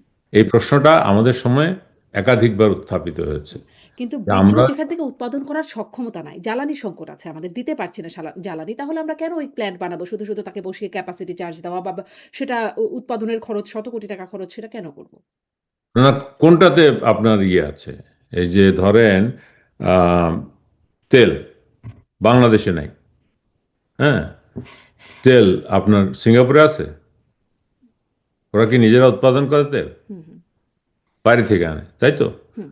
তারপরে হচ্ছে আপনার জাপান, তেল বা গ্যাস তাদের আছে? নাই। আমাদের দেশে তেল বা গ্যাস নাই বলে আমি উৎপাদন সক্ষমতা তৈরি আমি ইম্পোর্ট করব, এবং আমাদের তো সেটাই উদ্দেশ্য ছিল যে আমরা ইম্পোর্ট করব। বাট আমরা যদি ইন্ডাস্ট্রিয়াল সেক্টরে গ্রো করতে পারি দ্রুত, যেটা আপনার গার্মেন্টসে হয়েছিল, অন্যান্য সেক্টরে যদি সেটা হয় তাহলে এখনো পর্যন্ত আমরা কিন্তু তাদেরকে প্রপার সাপ্লাইটা দিতে পারছি না। কেন পারছি না? কিন্তু ইম্পোর্ট হবে কোথা থেকে বা কত মানে হচ্ছে না ইম্পোর্ট, তবুও তখন সেই মানে পাওয়ার প্ল্যান্ট গুলো হলো এবং বসিয়ে বসিয়ে ক্যাপাসিটি চার্জ, এবং এটার জন্য বহু মানে একটা বড় ঋণের বোঝাও আমাদের ঘাড়ে পড়লো। ফলে এটা কি সুপরিকল্পিত ছিল নাকি আসলে দুর্নীতি না, না, করবার ঋণের উদ্দেশ্যে বোঝা হয়েছে? আপনার ধরেন প্রাইভেট সেক্টর যখন হয়, প্রাইভেট সেক্টরকে আমি যখন পে করি সেখানে তো আমি তো লোন নিয়ে করি না, আমি হচ্ছে ইনকাম থেকে তাদেরকে পে করি। আর এই যে বলছেন যে আপনি বসিয়ে বসিয়ে রাখা হচ্ছে, আপনাকে আগে মানে একটু আগেই যে উদাহরণটা দিলাম যে সিঙ্গাপুরে হুম, এই পাওয়ার প্ল্যান্টগুলি আছে তাও হচ্ছে ডুয়েল ফুয়েল বলে। ডুয়েল ফুয়েল মানে তাদের গ্যাসেরও অপশন আছে আবার তেলেরও অপশন হুম। আছে, এবং তারা আহ, একটা ফোঁটা তেল কোথাও উৎপাদন করার ক্ষমতা তাদের নাই, তেলও নাই, গ্যাসও নেই। তো তারপর তারা করে নাই। হুম। আমি শুধুমাত্র ওই ইম্পোর্ট করতে পারবো না সেই চিন্তায় বসে যদি আমি যদি এটা করি তাহলে চলবে কিভাবে? আমাদের তো ইন্ডাস্ট্রিয়াল ইন্ডিয়াতে গ্রোথ চলল না। হচ্ছিল। যেহেতু তেল মানে ইম্পোর্ট করতে করা হয় নাই, ফলে না, না, বিদ্যুৎটা এটা দিতে কোনো হয়েছে কথা বাইরে থেকে। হইলো? আপনারা একটা জিনিস, জাপানকে তো অ্যাটলিস্ট ইয়ে মনে করা হয়, তাই না, ভালো দেশ। হ্যাঁ, এবং আমাদের পাওয়ার সেক্টরের এই যে পরিকল্পনাটা, এটা করা হয়েছিল কিন্তু জাইকার সহায়তায় দুইবার, 2010-এ 2016-তে।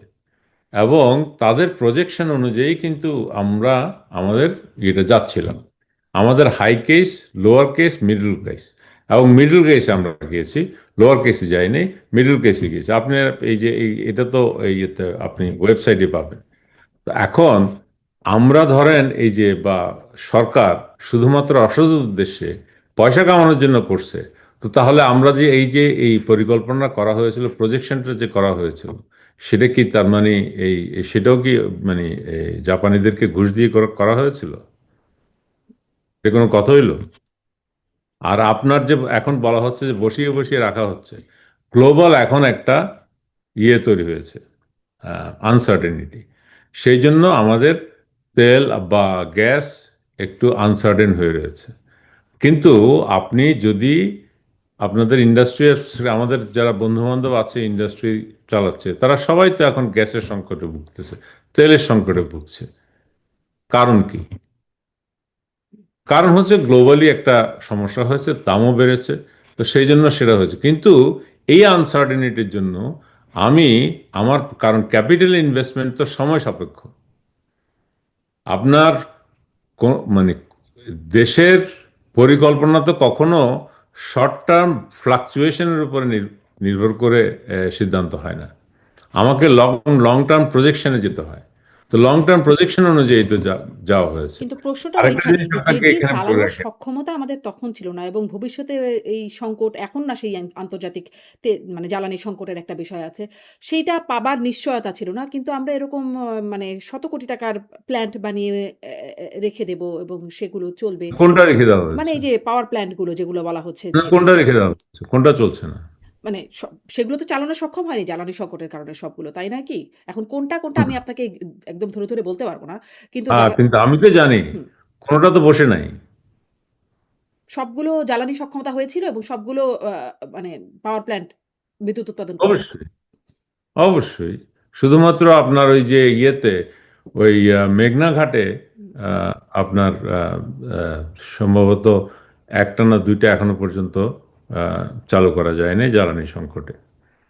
জ্বালানি সংকট মানে তখন কিন্তু বেসিক্যালি হচ্ছে ওই ইয়ে ছিল, মানে যতটুকু দরকার ছিল ততটুকু ওখানে যেই মানে সরি এই এলএনজি আনার জন্য যেই পাইপলাইনটা তৈরি করার কথা ছিল সেটা পিছিয়ে গেছে, যে কারণে এখানে জ্বালানি সংকট তৈরি হয়েছে। এছাড়া তো আর কোথাও আপনার ইয়ে হয়নি, হুম। সবগুলিতে চলছে। ফলে মানে এই যে এতগুলো সব সরকার মনে করেছে যে টেন্ডার ছাড়া করলে তাড়াতাড়ি হবে। আ সরকার মনে এটা কি করেছে, হয়নি? হ্যাঁ, সরকার মনে করেছে যে সেটা নিয়ে প্রশ্ন করার দরকার নাই। ইনডেমনিটি দিলেই ভালো, তারা কাজ করতে পারে। মানে সরকারের নিজেরা মনে করছে এটাই একটা স্বৈরাচারী আচরণ না, যে যা তারা মনে করছে তাই। মানুষের কাছে এই বিষয়টা রিচ করতে দেওয়া না দেয়া, প্রশ্ন করবার সরকার, সুযোগ না দেয়া। শুনেন, একটা জিনিস হচ্ছে কি, সরকার বা সরকার প্রধান মানে দেশের মানুষের জন্য মাঝে মধ্যে আহ, অপ্রীতিকর সিদ্ধান্ত নেন, এবং আমি মনে করি মানে শেখ হাসিনা যে সিদ্ধান্তটা এখানে নিয়েছিলেন সেটা জাতির জন্য উপকারী হয়েছে। বাংলাদেশের ঘরে ঘরে বিদ্যুৎ গিয়েছে। বাংলাদেশে এখন হয়তো মানে এই লোডশেডিং হচ্ছে, সেটা ভিন্ন কথা, কিন্তু শতভাগ ঘরে আমাদের গ্রামে গঞ্জে সব জায়গায় বাতি জ্বলছে। এবং এটার জন্য স্পেশালি উনি একটা ইনোভেটিভ পদ্ধতি বের করেছেন। হ্যাঁ, আপনি আমাকে একটা জিনিস বলেন, আপনি যদি কালকে একটা গাড়ি কিনতে চান, হ্যাঁ, আপনি কি সেটার জন্য কি করেন? ধরেন আজকে আপনি একটু সিদ্ধান্ত নিন আপনি একটা গাড়ি কিনবেন বা বাড়ি কিনবেন, হুম। কি করেন আপনি? প্রক্রিয়া সম্পন্ন করব যা মানে আমাদের প্রক্রিয়াটা সামর্থ্য কি? বেশি। হ্যাঁ, প্রক্রিয়াটা বলেন। মানে আমি গাড়ি পছন্দ করব, আমি কোন গাড়ি কিনবো, আমার ডকুমেন্টেশন রেডি করব, তাই তো না? হুম। তারপরে আপনি কি টেন্ডার করেন? না, ওটা আমার ব্যক্তিগত টাকায় কেনা। আমার তো সরকারের টাকায় হ্যাঁ, কিনতে হবে না। ব্যক্তিগত টাকায় কেনা, সেটাই বলছি, কিন্তু টেন্ডার করেন? না, কি করেন আপনি? আমি আমার টাকা দিয়ে আমি কিনে নিয়ে আসবো। আপনার টাকা দিয়ে কিনে নিয়ে আসেন এবং আপনি চিন্তা করেন যে বেস্ট গাড়িটা আপনি কিনতে যাবেন, নিশ্চয়ই, তাই তো? নিশ্চয়ই, হ্যাঁ। এবং যেটা কিনেন সেটা নিয়ে কি আপনার কি পস্তান যে না আমি ভুল করেছি, টেন্ডার করলে ভালো হতো? না, সেটা আমার ব্যক্তি স্বার্থ, মানে আমি আমার ব্যক্তির স্বার্থ আহা, সবচেয়ে ভালো বুঝি। কিন্তু আপনার ব্যক্তির সমন্বয় তো দেশ। না, কিন্তু জনগণের স্বার্থ যে সেই ব্যক্তি ভালো বুঝছে, সেটা যদি হতো তাহলে তো স্বৈরাচারের হাতেই দেশ ছেড়ে দিতাম আমরা। না না না না না না, আপনি এই জায়গাগুলিতে মানে আপনার এই কি বলে মতামত ইনজেক্ট করে দিলে তো হবে না। না, আমি আপনি নৈর্ব্যক্তিক হইতে হবে। এখন আপনাকে একটা ধরেন জিনিস বলি। আপনি মনে করছেন যে আপনি দেশ ভালো চালাবেন, আপনি দেশের না না স্বার্থটা না, খুব আমি ভালো মনে বুঝেন। করছি, ধরেন আমি আমি আমার বলছি, আর্গুমেন্টটা প্লেস আমিও করছি। আর্গুমেন্টটা জাস্ট বলছি। ধরেন আপনি মনে করেন বা আমি হ্যাঁ, মনে করি যে আমি খুব ভালো বুঝবো, আমি দেশটা ভালো চালাবো, আমি খুব, আর বাকিরা বোঝে না। এই আমি ভালো বুঝবো, আমি চালাবো। আমি যে ঠিক বুঝছি সেটার গ্যারান্টিটা কি? আমি হয়তো ভালোই বুঝছি, মানে নিজে সৎ উদ্দেশ্যেই করছি। কিন্তু আমি যে ভালো বুঝছি তার তো কোনো গ্যারান্টি নাই। সেজন্যই তো এত না কিছু, কিন্তু আপনার, নির্বাচন বলেন, টেন্ডার বলেন বা বাকি সবকিছু। না কিন্তু এই যে বিদ্যুৎ সেক্টরে তো সেটা প্রমাণ করে দিয়েছে। এই প্রমাণ করার পরেও যদি গালি দেন তাহলে তো দুঃখ লাগে আর কি। আমার আমার এটা হচ্ছে সেই জায়গায় যে ধরেন মানে আমরা যেটা করেছি, ধরেন বড় বড় কোম্পানিরা এখনো পর্যন্ত বিশ্বে তারা যখন তাদের প্রকিউরমেন্ট করে তারাও কিন্তু সোর্সে যায়, নেগোশিয়েট করে, তারপরে তারা একটাকে সিলেক্ট করে। আমাদের দেশে যেটা হয়েছে, যেমন ধরেন আমরা এই আমাদের ট্রান্সপোর্ট পুলে আমাদের যতগুলি গাড়ি কেনা হয়েছে অধিকাংশই হচ্ছে প্রোটন সাগা। হুম। কেন? কারণ আমরা টেন্ডার করেছি। টেন্ডারে যে স্পেসিফিকেশনস আমরা দিয়েছি, ধরেন এই যে হুইল থাকবে বা ই থাকবে, মানে একটা গাড়ি যা যা দরকার সব স্পেসিফিকেশন দিয়েছি।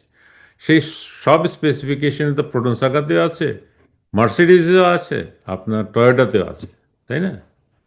এখন আপনি সেই স্পেসিফিকেশন প্লাস প্রাইস যদি হিসাব করেন, প্রোটন সাগাকে কি কেউ বিট করতে পারবে? এবং আমরা এই যে আমাদের ট্রান্সপোর্ট পুলে যে প্রোটন সাগাগুলি কেনা হয়েছিল, সেগুলি 5 বছরের যে গ্যারান্টি ছিল, 5 বছরে শেষ করতে পারে না, 1 বছর থেকে নষ্ট হওয়া শুরু হয়েছে। আমি বলছি যে ধরেন, tendering is obviously is something যেটাকে ইভলভ হয়েছে পাবলিক সেক্টরে টু অ্যাভয়েড আপনার এই যে নেপোটিজম এবং দুর্নীতি, তাই না? কিন্তু এটা কিন্তু it looks like it is not the panacea যে সেটা দিয়ে সব কিছুকে অ্যাভয়েড করা সম্ভব। এ মন্দের ভালো সিস্টেম, এগুলো তো মন্দের ভালো, মানে তাই না? না না, আমাদের আমরা আমরা কিন্তু দীর্ঘদিন ধরে সেটা কিন্তু আপনার ওই যে আপনি ওই কি বলে ইয়েতে গিয়ে দেখেন আপনি, বড় বড় সেক্টর যে রোডসে বলেন বা অন্যান্য যে কোনো জায়গায় গিয়ে আপনি যদি দেখেন, তাহলে দেখবেন যে ওখানে কিছু লোক আছে, ওরা কিন্তু সবসময় পায়। ওরা জানে টেন্ডারকে কিভাবে ম্যানিপুলেট করতে হবে। তো আমি আমি বলছি না যে আমরা সকল কাজ করেছি বা অন্যান্য যারা করেছে সেটা শুধুমাত্র বেস্ট হয়েছে, বাট আমরা যেটা দেখেছি সেটা হচ্ছে যে যখন আজকে আমাদেরকে মানে অভিযুক্ত করা হচ্ছে, কিন্তু আমরা যখন অ্যাওয়ার্ড দিয়েছি এই যে বিভিন্ন কোম্পানিকে, তখন কিন্তু কেউ এই অভিযোগটা তোলে নাই যে অর্থের বিনিময়ে দেওয়া হয়েছিল। আদালতে এটা যাওয়ার হলো, সুযোগও ছিল না। হ্যাঁ, কেন? ওই যে কেন? ইন্ডেমনিটি দেয়া আছে। আহা, আপনি তাই তাই বলে কি পত্রিকার বন্ধ ছিল? না, পত্রিকায় তো টুকটাক এসেছে, পত্রিকায় তো তারপরেও Yes. টুকটাক এসেছে, একদম আসেনি তা না। পত্রিকায় তো টুকটাক এসেছে যে ক্যাপাসিটি চার্জ বসে বসে মানে সেই সময়ও এগুলো এসেছে, একদম যে হ্যাঁ, কিছুই আসেনি তা ক্যাপাসিটি তো না। চার্জ তো আপনারা একটা ভুল ব্যাখ্যা দিয়ে সমস্ত জাতিকে এতদিন ধরে কেন যাচ্ছেন আমি সেটা বুঝলাম না।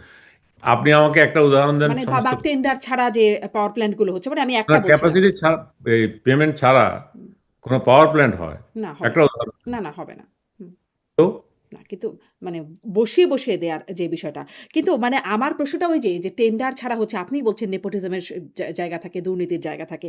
আমরা কি তা জেনে শুনে শিয়ালের হাতে মুরগি বর্গা দেওয়ার মতো অবস্থা, যে যেই প্রশাসনের এত করাপ্টেড প্রশাসন বলে সবসময় আমরা জানি, শুনি, তাদের কাছে এই দায়িত্বটা দিয়ে দেওয়া এবং তারপরে আমরা আস্থাশীল থাকবো এবং সেখানে মানে ইনডেমনিটিও দিয়ে দেব। এটা কি একটা সুবিবেচনা প্রসূত জায়গা? এটা কি আপনার এই যে ইয়েতে যখন আহ, বিদ্যুতে যে অ্যাওয়ার্ডটা দেওয়া হয়েছে, সেটা তো একটা কমিটির মাধ্যমে হয়েছে। এটা তো কখনো এককভাবে শুধু ব্যুরোক্রেসির উপর ডিপেন্ড করা হয়নি। আর আপনি কিন্তু মানে মানে এটা দুর্ভাগ্য আর কি আমাদের ক্যাপিটাল ইন্টেন্সিভ একটা সেক্টর, যেখানে আহ, মানে এত ভালো ভালো কোম্পানি প্রাইভেট সেক্টর তৈরি করা হয়েছে। এই সামিট বলেন, ইউনাইটেড বলেন, এরা ওয়ার্ল্ড ক্লাস কোম্পানি, যারা আপনি খোঁজ নিয়ে নিলেই জানতে পারবেন। ওদেরকে world bank, IFC, ADB loan দিচ্ছে। হ্যাঁ, তো এরকম কোম্পানি বাংলাদেশে সৃষ্টি হয়েছে এই যে এই পাওয়ার সেক্টরের এই ইয়ের মাধ্যমে। সেটাকে আমরা চ্যারিশ না করে আমরা সবাইকে বলছি যে খালি দুর্নীতিতে নিমজ্জিত। এটা মনে হয় ফেয়ার না আর কি। মানে ওই স্বচ্ছতা না থাকলে তো প্রশ্ন করবার জায়গা থেকেই যায়, তাই মানে না? স্বচ্ছতার মানে একটা শুধুমাত্র ইয়ে ছিল যে সেটা হলো যে টেন্ডারিং প্রসেস যেটা আছে, এখানে কিন্তু টেন্ডার হয়েছে অনেকগুলিতে। আমরা সবসময় অকেশনালি একটা টেন্ডার করা হয়েছিল টু নো দ্য প্রাইস। হ্যাঁ, তো এখন টেন্ডার ছাড়া, হ্যাঁ, যেগুলি দেওয়া হয়েছে সেগুলির প্রাইসটা কীরকম এবং তাদের প্রোডাকশন ক্যাপাসিটিটা কী, সেটা একটু মার্কেট প্রাইসের সঙ্গে বিবেচনা করলে তো বের হয়ে যায়। আমাদের তো বেশি দূরে যেতে হয় না, শুধুমাত্র মানে ওই আমার বিয়ে দেওয়া হয়েছিল। আচ্ছা, আপনি আমাকে একটা জিনিস বলেন, এই যে সামিটের না হয় ওনাদের একটা বড় ভাই আওয়ামী লীগের সঙ্গে যুক্ত ছিল। ইউনাইটেডের কে ইয়ে করে, এই যে আওয়ামী লীগ করে? না, বা আওয়ামী ধরেন লীগ আপনার ওই যে আওয়ামী লীগ তো এরকম করত বাংলা, না। ধরেন এস আলমও আওয়ামী লীগ করতেন না। কিন্তু তারপরেও অনেক সুবিধা পেয়েছেন। না বাংলা ওখানেই ট্র্যাক, দুর্নীতির গন্ধ। না বাংলা ট্র্যাক, আমি যেহেতু আমি ইয়ের ভিতরে আছি, এই যে ইয়েতে, তারপরে হচ্ছে কনফিডেন্স গ্রুপ বা এরকম বড় বড় গ্রুপ যারা ইয়েতে কাজ করেছে, এরা কয়জন আপনার এই যে আওয়ামী লীগের সঙ্গে আওয়ামী সম্পৃক্ত লীগকে ছিল? ধরেন আমি মোটা টাকা দিলে সালম তো বা জানতে এটা পারে। বলতে চাচ্ছি না, বিকজ এটা তো ধরেন আমি পাওয়ার সেক্টরটা আগে, হুম, হুম, হুম। পাওয়ার সেক্টরে, তারপরে হচ্ছে যেমন ওটাই তো ধরেন দুর্নীতির জায়গা, তাই না? যে মোটা টাকা দিলে আওয়ামী লীগ হতে হবে না। এমনকি বিএনপি বা জামাত হলেও যদি মোটা টাকা দেয়া যায় তাহলে তাদেরকে কাজ দেয়া যায়। মানে এটাই তো তাহলে দুর্নীতি, তাকেই তো বলে। মোটা টাকাটা কোথায় দেওয়া হচ্ছে সেটাই একটু, মানে আমার যেমন আমার তো 12টা বাড়ি আছে, একটু যদি দিতে পারতেন তাহলে আমাকে, মানে আমার জন্য সুবিধা হতো আর কি। আমি নিজেও হয়তো গিয়ে সেটা নিতে পারতাম। আপনার বলা, আপনার যদি কোনো সূত্র থাকে, সেই সূত্র দিয়ে যদি বলেন তাহলে এটা ভালো হয় না? হুম। না, মানে ধরেন প্রশাসন যে শুধুমাত্র এভাবে বলে যাবেন যে মোটা টাকা দিয়ে করা হয়েছে, এটা একটু আমাদের মানে প্রতি আপনি অন্যায় বলছিলেন হয়ে না, যাচ্ছে না? যেমন ধরেন মানে একটার সাথে আরেকটা অনেক কিছু মিলে যাচ্ছে। তারপরে প্রশ্নটা করি যে বললেন যে সামিট গ্রুপ বা যে গ্রুপগুলোর কথা বলি, ইন্টারন্যাশনালি এগুলো খুব প্রসিদ্ধ গ্রুপ।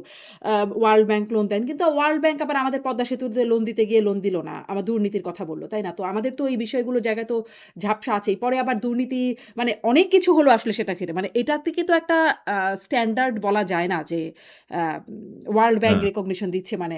আপনি নিজেও সেখানে কাজ করেছেন। ফলে এটাও একটু কারণ আপনার ওয়ার্ল্ড কাছে ব্যাংক রিকগনিশন যেটা দেয় সেটাকে আপনি কিন্তু ফেলে দিতে পারেন না, কারণ হচ্ছে যে ওয়ার্ল্ড ব্যাংকের আপনার লোন না দেওয়া আর হচ্ছে আর ওয়ার্ল্ড ব্যাংকের vetting process is completely different.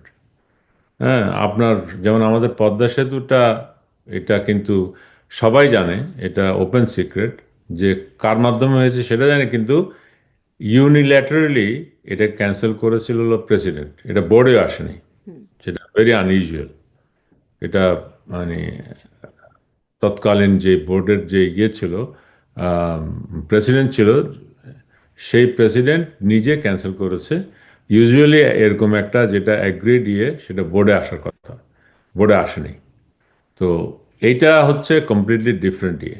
R world bank বলেন, আই এম সরি ইয়ে, তো সরাসরি ইয়ে দেন, আইএফসি বা এডিবি, এরা যখন কাউকে লোন দেয় তাদের ভেটিং প্রসেসটা অনেক বেশি rigorous. It is accepted everywhere. আপনাকে তো যদি একটা না একটা তো স্ট্যান্ডার্ডকে মানতে হবে। হ্যাঁ, আপনি যদি বলেন যে না, এরাও দুর্নীতিবাজ বা এরাও ইয়ে, আর যেমন মানে জাইকা, তাদেরও কিন্তু একটা ভেটিং প্রসেস আছে।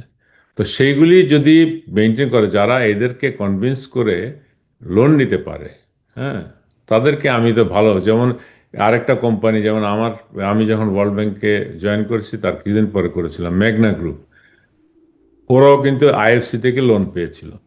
সো দিজ আর গ্রুপস যারা কিন্তু এই যে প্রাইভেট সেক্টর যেই ইনিশিয়েটিভটা নিয়েছিলেন আহ, শেখ হাসিনার সময়, তার কিন্তু এরা বেনিফিট, বল বেনিফিট না বলে আমি বলবো যে হচ্ছে they were encourage to do better job. হ্যাঁ, হুম, এবং জি। আ বিদ্যুতেও সেটা হয়েছিল। জি, মানে আমি আসলে অভিযোগগুলোর কথা বলছি। যেহেতু সবগুলো অভিযোগের সুনির্দিষ্ট প্রমাণ এখনো পর্যন্ত দেখা যায় না। কিন্তু এরকম অভিযোগ মানে প্রশাসন যে দুর্নীতিগ্রস্ত মোটা দাগে যেটি বলা হয়, সেই প্রশাসনের উপর কোথা থেকে আস্থা রাখা যায় সেটারও একটা প্রশ্ন। যে আমার অনুষ্ঠানেই সাবেক শিক্ষামন্ত্রী মহিবুল হাসান চৌধুরী নফেল তিনি বলছিলেন যে তিনি মানে সার্বিকভাবে প্রশাসন এর কথা বলছেন যে প্রশাসন যে কতটা দুর্নীতিগ্রস্ত সেটা বোঝাতে গিয়ে তিনিও টাকা ছাড়া কাজ করাতে পারেন না। তিনি অবশ্য বলছিলেন রাজুকের কথা যে তাই তিনি একটা কাজ করতে গিয়েছেন, তাকেও সেখানে ঘুষ দিতে হয়েছে যখন তিনি মন্ত্রী। তখন তিনি বিভিন্ন জায়গায় কথা বলেও আসলে সেই ঘুষটা এভয়েড করতে পারেন নাই। তো মানে এজন্যই আমি ওই কথাটা বলছিলাম, শেয়ালের হাতে মুরগি বর্গা দেয়া হচ্ছে কিনা। আ এটাও কি আপনি একটু বলবেন? যেহেতু আপনার প্রশাসনের সর্বস্তরে কাজ করার অভিজ্ঞতা আছে। এটা এত ওপেন সিক্রেট প্রশাসন দুর্নীতি করছে কিন্তু কিছু মানে করল না। এত আকচ্ছত্র প্রভাব নিয়ে দাপুটে সরকার থাকলো আওয়ামী লীগ, কিছুই করা গেল না দুর্নীতি। এমনকি তৎকালীন মন্ত্রী পর্যন্ত বললেন, পররাষ্ট্রমন্ত্রী যে আমলাদেরই মানে সরকারি আ আমলাদেরই নাকি বেগম পাড়ায় বেশি বাড়ি। মানে তাদের দুর্নীতির পরিমাণটা বেশি। এটা বোঝাতে তিনি বললেন। কিন্তু এরকম ওপেন সিক্রেট কিছুই হলো না।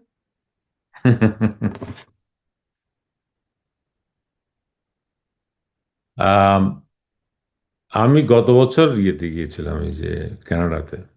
তো আমার খুব মানে ইয়ে ছিল যে বেগমপাড়াটা কোথায়। তো পরে জানলাম যে বেগমপাড়া, মানে আমি তো মনে করেছি হচ্ছে ইয়ে, যে আসলে বেগমপাড়া বলতে যেটা বোঝায় সেখানে কিন্তু খুব একটা বাঙালিই নেই। আপনি নিজেও খোঁজ নিয়ে দেখতে পারেন। আপনি ওখানে কিন্তু ওই যে এক সময়ে এই পাকিস্তান, ইন্ডিয়া, বাংলাদেশ, হুম। তারপর অন্যান্য দেশের প্রফেশনালরা যারা মিডল ইস্টে কাজ করত, ওখানে পরিবার রাখতে পারতো না। সেই জন্য তারা এই আহ, কানাডাতে তাদের ফ্যামিলিকে রেখেছিল লেখাপড়া, বাচ্চাদের লেখাপড়ার জন্য।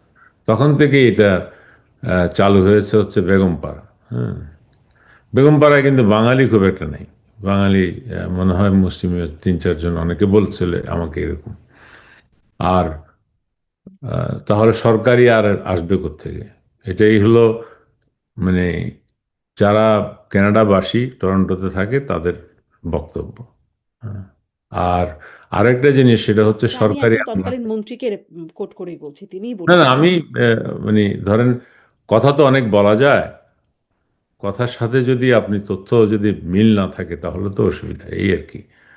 আর সরকারি যেটা বলা হচ্ছে সেটারও বিষয়টা হচ্ছে আমাদের সরকারি, বিশেষ করে ইঞ্জিনিয়ার অনেকে ইয়ের সময় আপনার আহ, কানাডা এক সময় আপনার নাম্বারিং সিস্টেমে ইমিগ্রেশন দিয়েছিল। আহ, আপনি হয়তো অতটুকু পরিণত হন নাই, তখনও বয়স কম হতো, দিয়েছে তখন আমাদের অনেক বন্ধু বান্ধব। হ্যাঁ, আপনার এই এই নাম্বারিং সিস্টেমে এই যে ইঞ্জিনিয়ার, ডাক্তার, এরা কিন্তু প্রেফারেন্স পেয়ে এই দেশে চলে এসেছিল। তখন এরা এখানে থাকা শুরু করেছে, এবং এদের মুষ্টিমেয় কিছু লোক আবার ফেরত গেছে। মানে ফ্যামিলি এখানে রেখেছে কিন্তু তারপর থেকে গেছে, বাকিরা সবাই কিন্তু এখানে থেকে গেছে। তো এইদেরকে যদি এখন মানে বেগমপাড়া বলা হয়, মানে এরকম একটা আওয়াজ তুলে দেওয়া হয়েছে। বেগমপাড়ায় নাকি আমারও চারটা বাড়ি আছে।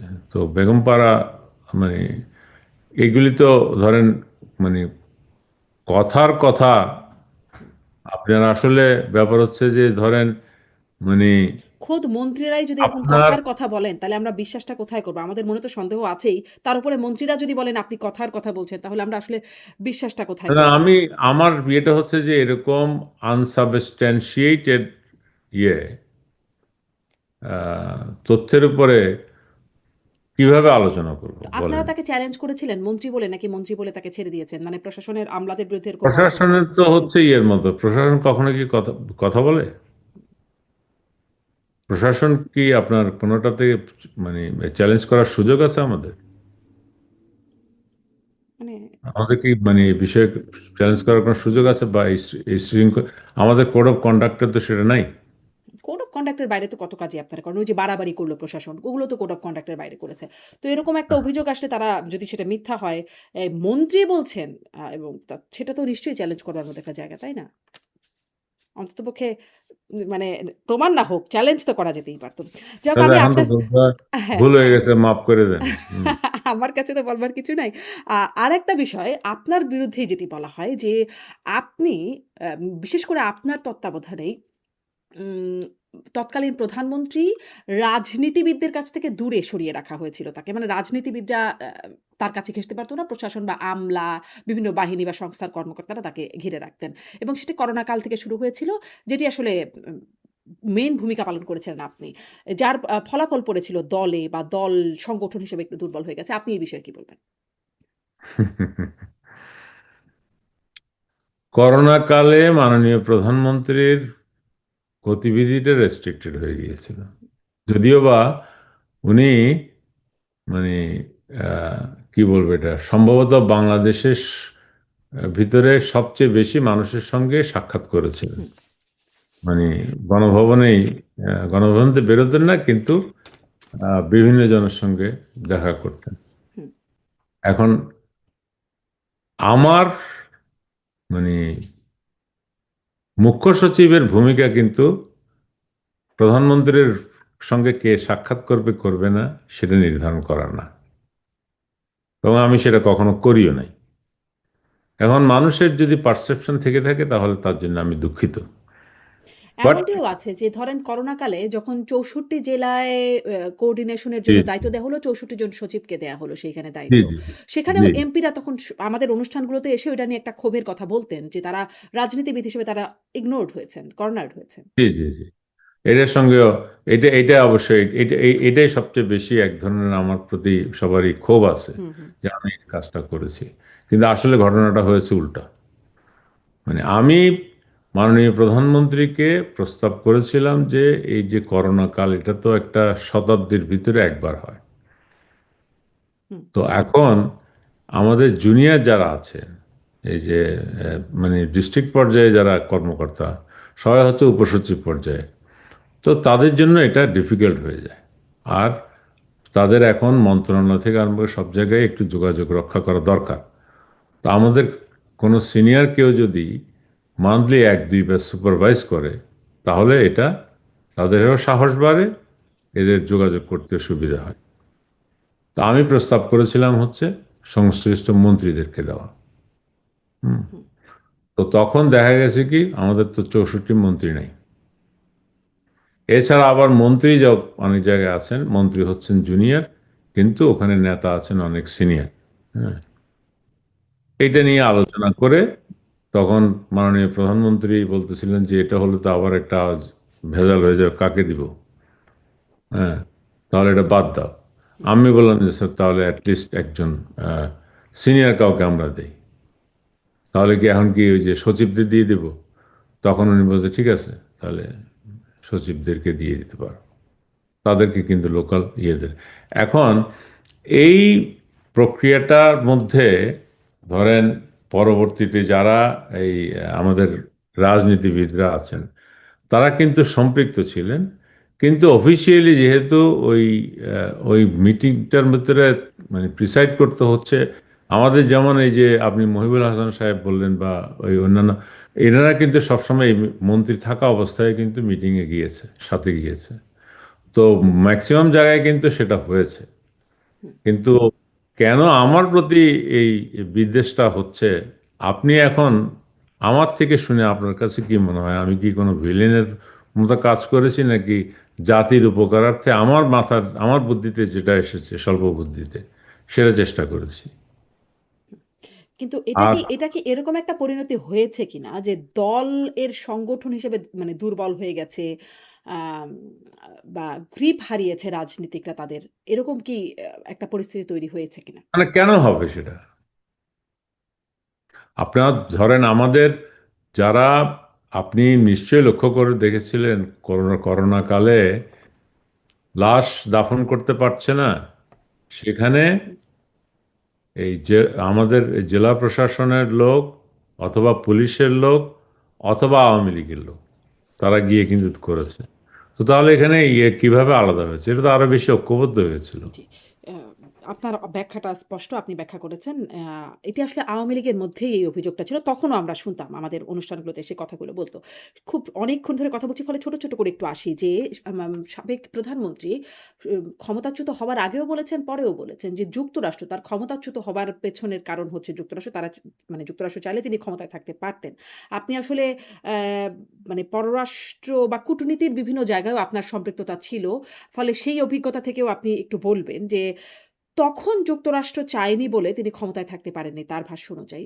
এখন যুক্তরাষ্ট্র না চাইলে তিনি দেশে ফিরতে পারবেন? তিনি যে বলছেন এ বছরই দেশে ফিরবেন।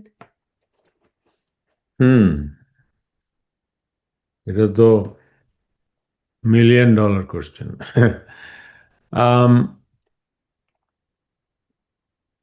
আমি মাননীয় প্রধানমন্ত্রীকে যেভাবে দেখেছি সেটা হচ্ছে যে উনি মানে নির্ভীকতার সাথেই কাজ করেন, কমিটমেন্ট নিয়ে কাজ করেন।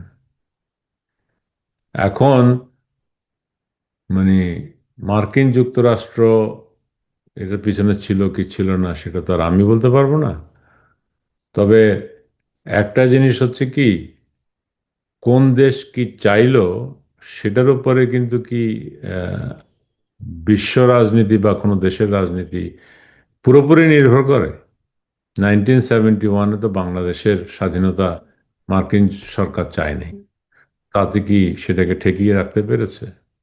তো এখন যদি উনি সিদ্ধান্ত নেন ওনার এটা রাজনৈতিক সিদ্ধান্ত। তো সেটা উনি ইমপ্লিমেন্ট করবেন, সেটা এই কোন দেশের উপর নির্ভর করবে বলে আমি মনে করি না, বা পারমিশন নেওয়ারও কোনো প্রয়োজন আছে বলে আমি মনে করি না আর কি। হুম, আপনি মনে করেন না। কিন্তু ওই যে আপনি বলছিলেন আপনি মানে নিজেও লবিস্ট হিসেবে কাজ করেছেন।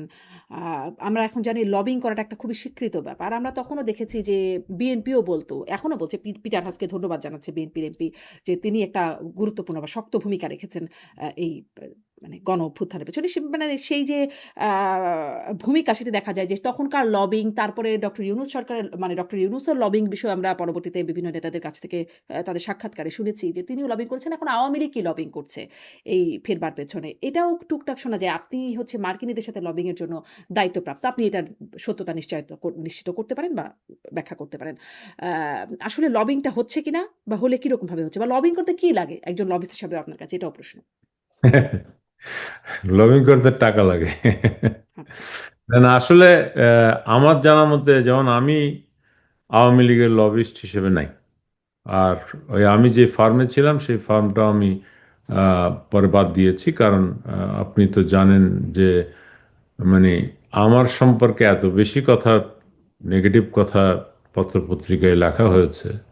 তো আমি সিদ্ধান্ত নিয়েছি আসলে আমার শুধুমাত্র ওই যে কনসালটেন্সির ওটা রেখে বাকিটা আমি নিজেই হুম। বিরত রয়েছি। তারা আমাকে মানে ইয়ে করেনি, আমি নিজে থেকে বলছি যে এরকম পরিস্থিতিটা আমার মানে অ্যাসোসিয়েশন থাকা হয়তো ঠিক হবে না। তো সেক্ষেত্রে আমার কিন্তু এই ফার্মে এখন অফিসিয়ালি কোনো ইয়ে নেই। আর আমার জানা মতে আওয়ামী লীগ সরকার কোনো লবিস্ট নিয়োগ করেছে আমি জানি না, বা ইয়ে হয় না।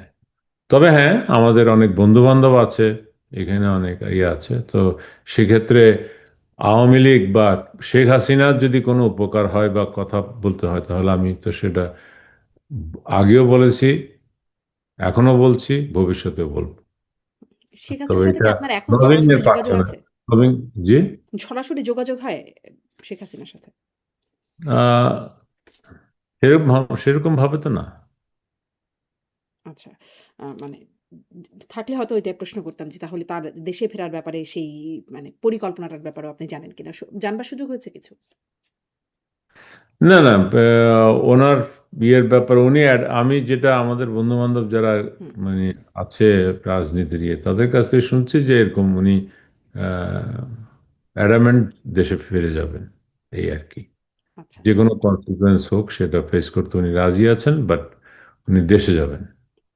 উম আ আমি শুনেছিলাম শেষ করে আসলে অনেক লম্বা সময় কথা হচ্ছে। সামনেও নিশ্চয়ই আবার আপনার সাথে কথা বলবার সুযোগ হবে।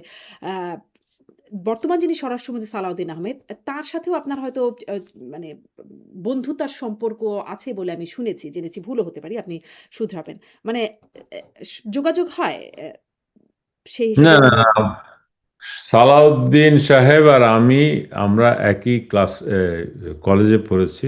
আচ্ছা। হ্যাঁ, সহপাঠী ছিলাম আহ, চিটাগাং কলেজে। হুম, আমি যোগ পড়েছি হচ্ছে চিটাগাং ইউনিভার্সিটিতে, আর সালাউদ্দিন সাহেব পড়েছেন হচ্ছে ঢাকা ইউনিভার্সিটিতে। হুম, তো আমাদের কলেজের পরে খুব একটা দেখা হয় না। আমাদের একটা মানে 79 ব্যাচ বলি আমরা, আমরা মাঝে মধ্যে একটু গেট টুগেদার করতাম সেখানে।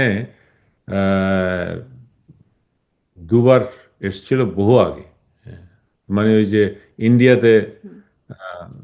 তার ওখানে তো সেই হিসেবে আমার সাথে আসলে কখনো যোগাযোগ না। আর সালাউদ্দিন সাহেব মানে মানে আমি ইন্ডিয়া এইটি থেকে ফোর ব্যাচে এসেছিলেন? জয়েন করে। তিনি যখন ইন্ডিয়া ছিলেন সেখান থেকে এসেছিলেন যোগদান করতে? না না না না না, না তাহলে কি তার বুঝলাম? আগে আমাদের এরকম গেট আচ্ছা। টুগেদারে হুম, এসছিল আর কি। হুম, হুম, সম্ভবত একদিন কি 2 দিন। হুম, এছাড়া আমার সাথে যোগাযোগ কখনো ছিল না। আর তাছাড়া আমি 84 ব্যাচে জয়েন করেছিলাম, সে হচ্ছে আমার পরবর্তী ব্যাচে জয়েন করেছিল। আর ও তো সিভিল সার্ভিসে খুব অল্প সময় ছিল, মানে সম্ভবত 8 বছরের মতো। হুম। 96-এ পদত্যাগ করে ইলেকশন করেছে, তারপরে তো মন্ত্রী হয়েছে ভাই। তো আমাদের ঠিক ওভাবে ওই আমার সাথে ঘনিষ্ঠতা আচ্ছা। কখনো ছিল না বা শেষ জি, শেষ প্রশ্ন করি যে বর্তমান প্রশাসন আপনাদেরই সহকর্মী যারা জুনিয়র তারাই চালাচ্ছেন। আ আপনার কাছে কি মনে হয়? আ আপনি কিভাবে মূল্যায়ন করেন?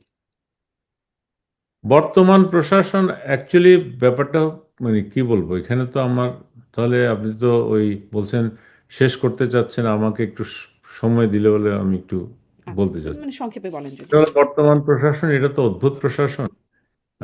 আপনি নেওলিন সরি মেসিকে 10 বছর যদি আহ, না খেলে তারপর এসে যদি বলেন যে আজকে তুমি এই ম্যাচে নামো, তখন আপনার কি ধারণা কি সে কি খেলতে পারবে ঠিক মতো?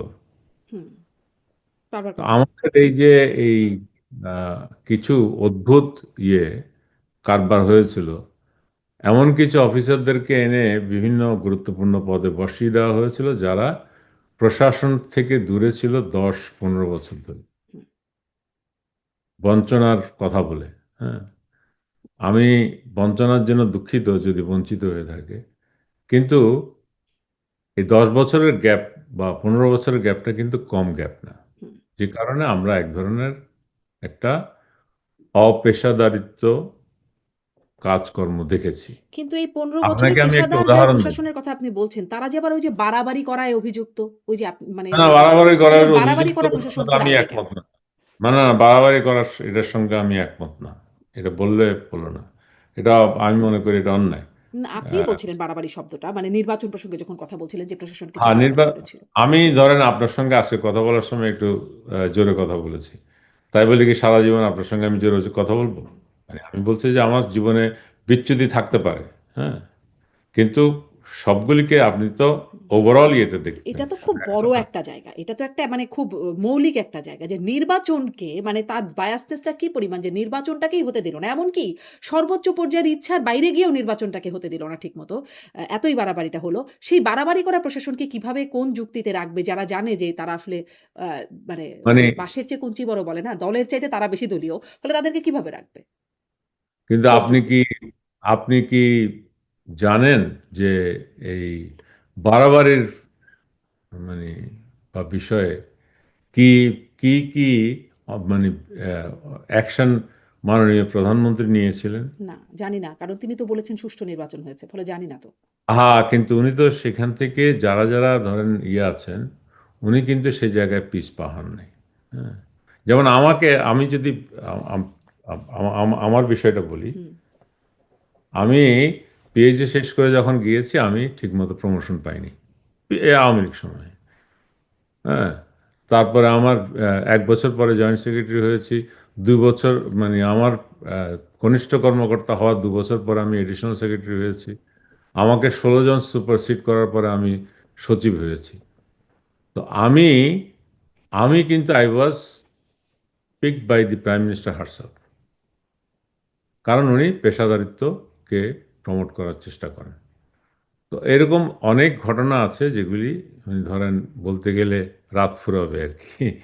কিন্তু দেখেন, একটা উদাহরণ দেই যে ধরেন আপনার দৃষ্টিতে সেটা কি হয়, মানে আপনি কি সেটা কি আমাদের এক জুনিয়র ব্যাচমেটে আছে, ব্যাচমেট বলছি মানে আমাদের হুম। জুনিয়র কর্মকর্তা আছেন, আমরা একসঙ্গে কাজ করেছি। আম, নামই বলে ফেলি, নামে আর কি যায় আসে। তার নাম হচ্ছে মুনিরা। সে হলো ওই যে আপনার আহ, ঢাকার বিখ্যাত স্টার হোটেল আছে না, স্টার হোটেলের মালিকের মেয়ে। হুম, তো তার নামেই মনে হয় দুটো স্টার হোটেল আছে। অত্যন্ত মেধাবী, লেখাপড়া করেছে হচ্ছে এই ইয়েতে ঢাকা ইউনিভার্সিটি থেকে এবং মেধা তালিকায়ও অনেক উপরে। সারা জীবন কাজ করেছে ক্যাবিনেটে। এরপরে প্রধানমন্ত্রীর এপিএস ছিল, পিএস ছিল। তার সে কারোর সঙ্গে দুর্ব্যবহার করেছে এরকম অভিযোগ কোনো লোক পাবে না। আর টাকা পয়সার দিকে তো তার লোভ থাকার কোনো কারণই নেই, কারণ সে জন্মসূত্রেই বড়লোক। হুম। সেই ওর বিরুদ্ধে, আচ্ছা আপনি আমাকে একটা যে ক্যাবিনেট আর প্রধানমন্ত্রীর কার্যালয়ের সাথে এই রাজুকের প্লট বরাদ্দের দুর্নীতির কি সম্পর্ক? তাকে তার ব্যাপারে একটা নোটিশ দিয়েছে যে রাজুকের প্লট বরাদ্দের দুর্নীতির সঙ্গে অভিযোগে তার বিরুদ্ধে অভিযোগ পাওয়া গেছে, সেটার জন্য তাকে হাজির হতে এবং তাকে পদোন্নতি দেওয়া হুম। হয়নি। তো এটাকে কি আপনি প্রশাসন বলবেন? আমার তো মনে হয় না। তারপরে আরো একটা জিনিস বলি আমি, ধরেন মানে এখন অনেক আওয়ামী লীগ, উল্টাপাল্টা অভিযোগ আছে, আবার অনেক সঠিক অভিযোগও হচ্ছে না, এরকম অবস্থা তো আছে। সেই সমালোচনা তো আপনি করতেই পারেন। কিন্তু একদম মানে একটু আসলেই শেষ করতে হবে। প্রশাসনের মানে আগের প্রশাসনকেও আপনি একরকমভাবে মূল্যায়ন করেছেন। আপনার বঞ্চনার কথাটাও বলেছেন। বর্তমান প্রশাসন আপনার কি মনে হচ্ছে যে তারা মানে সঠিক রাস্তায় যাচ্ছে নাকি যাচ্ছে না? যদি সামারি করে বলতেই পারি। মানে আমি মনে করি যে ধরেন নৈর্ব্যক্তিক হওয়া উচিত হুম, এবং হিংসাত্মক না হওয়া উচিত, কারণ এটা এই প্রশাসনের কাজ হচ্ছে রাজনৈতিক ইয়ের নেতৃত্বের নির্দেশনা অনুযায়ী কাজ করা, এবং সেটাকে যদি বারবার এভাবে দলীয়করণ হিসেবে বিবেচনা করা হয় তাহলে ভবিষ্যতে কাজ করাটা দুরূহ হয়ে যাবে। জি। এই বারবার দলীয়করণ সেটার হাত থেকে বের হওয়াই নিশ্চয়ই কাম্য থাকবে। অনেক ধন্যবাদ ডক্টর গাইকাউস আপনাকে সময় দেবার জন্য, যুক্ত হবার জন্য।